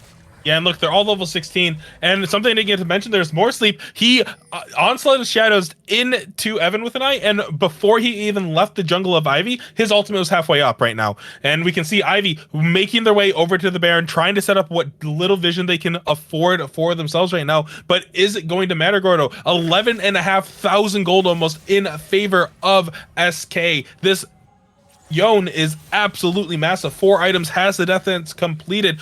And if you take a look at it, there's a Guardian Angel finish for more sleep on this Hecarim as well now. Maple Shade just going aggressively into the jungle of Ivy Gaming, going, this is my jungle. You do not belong here, Eraser.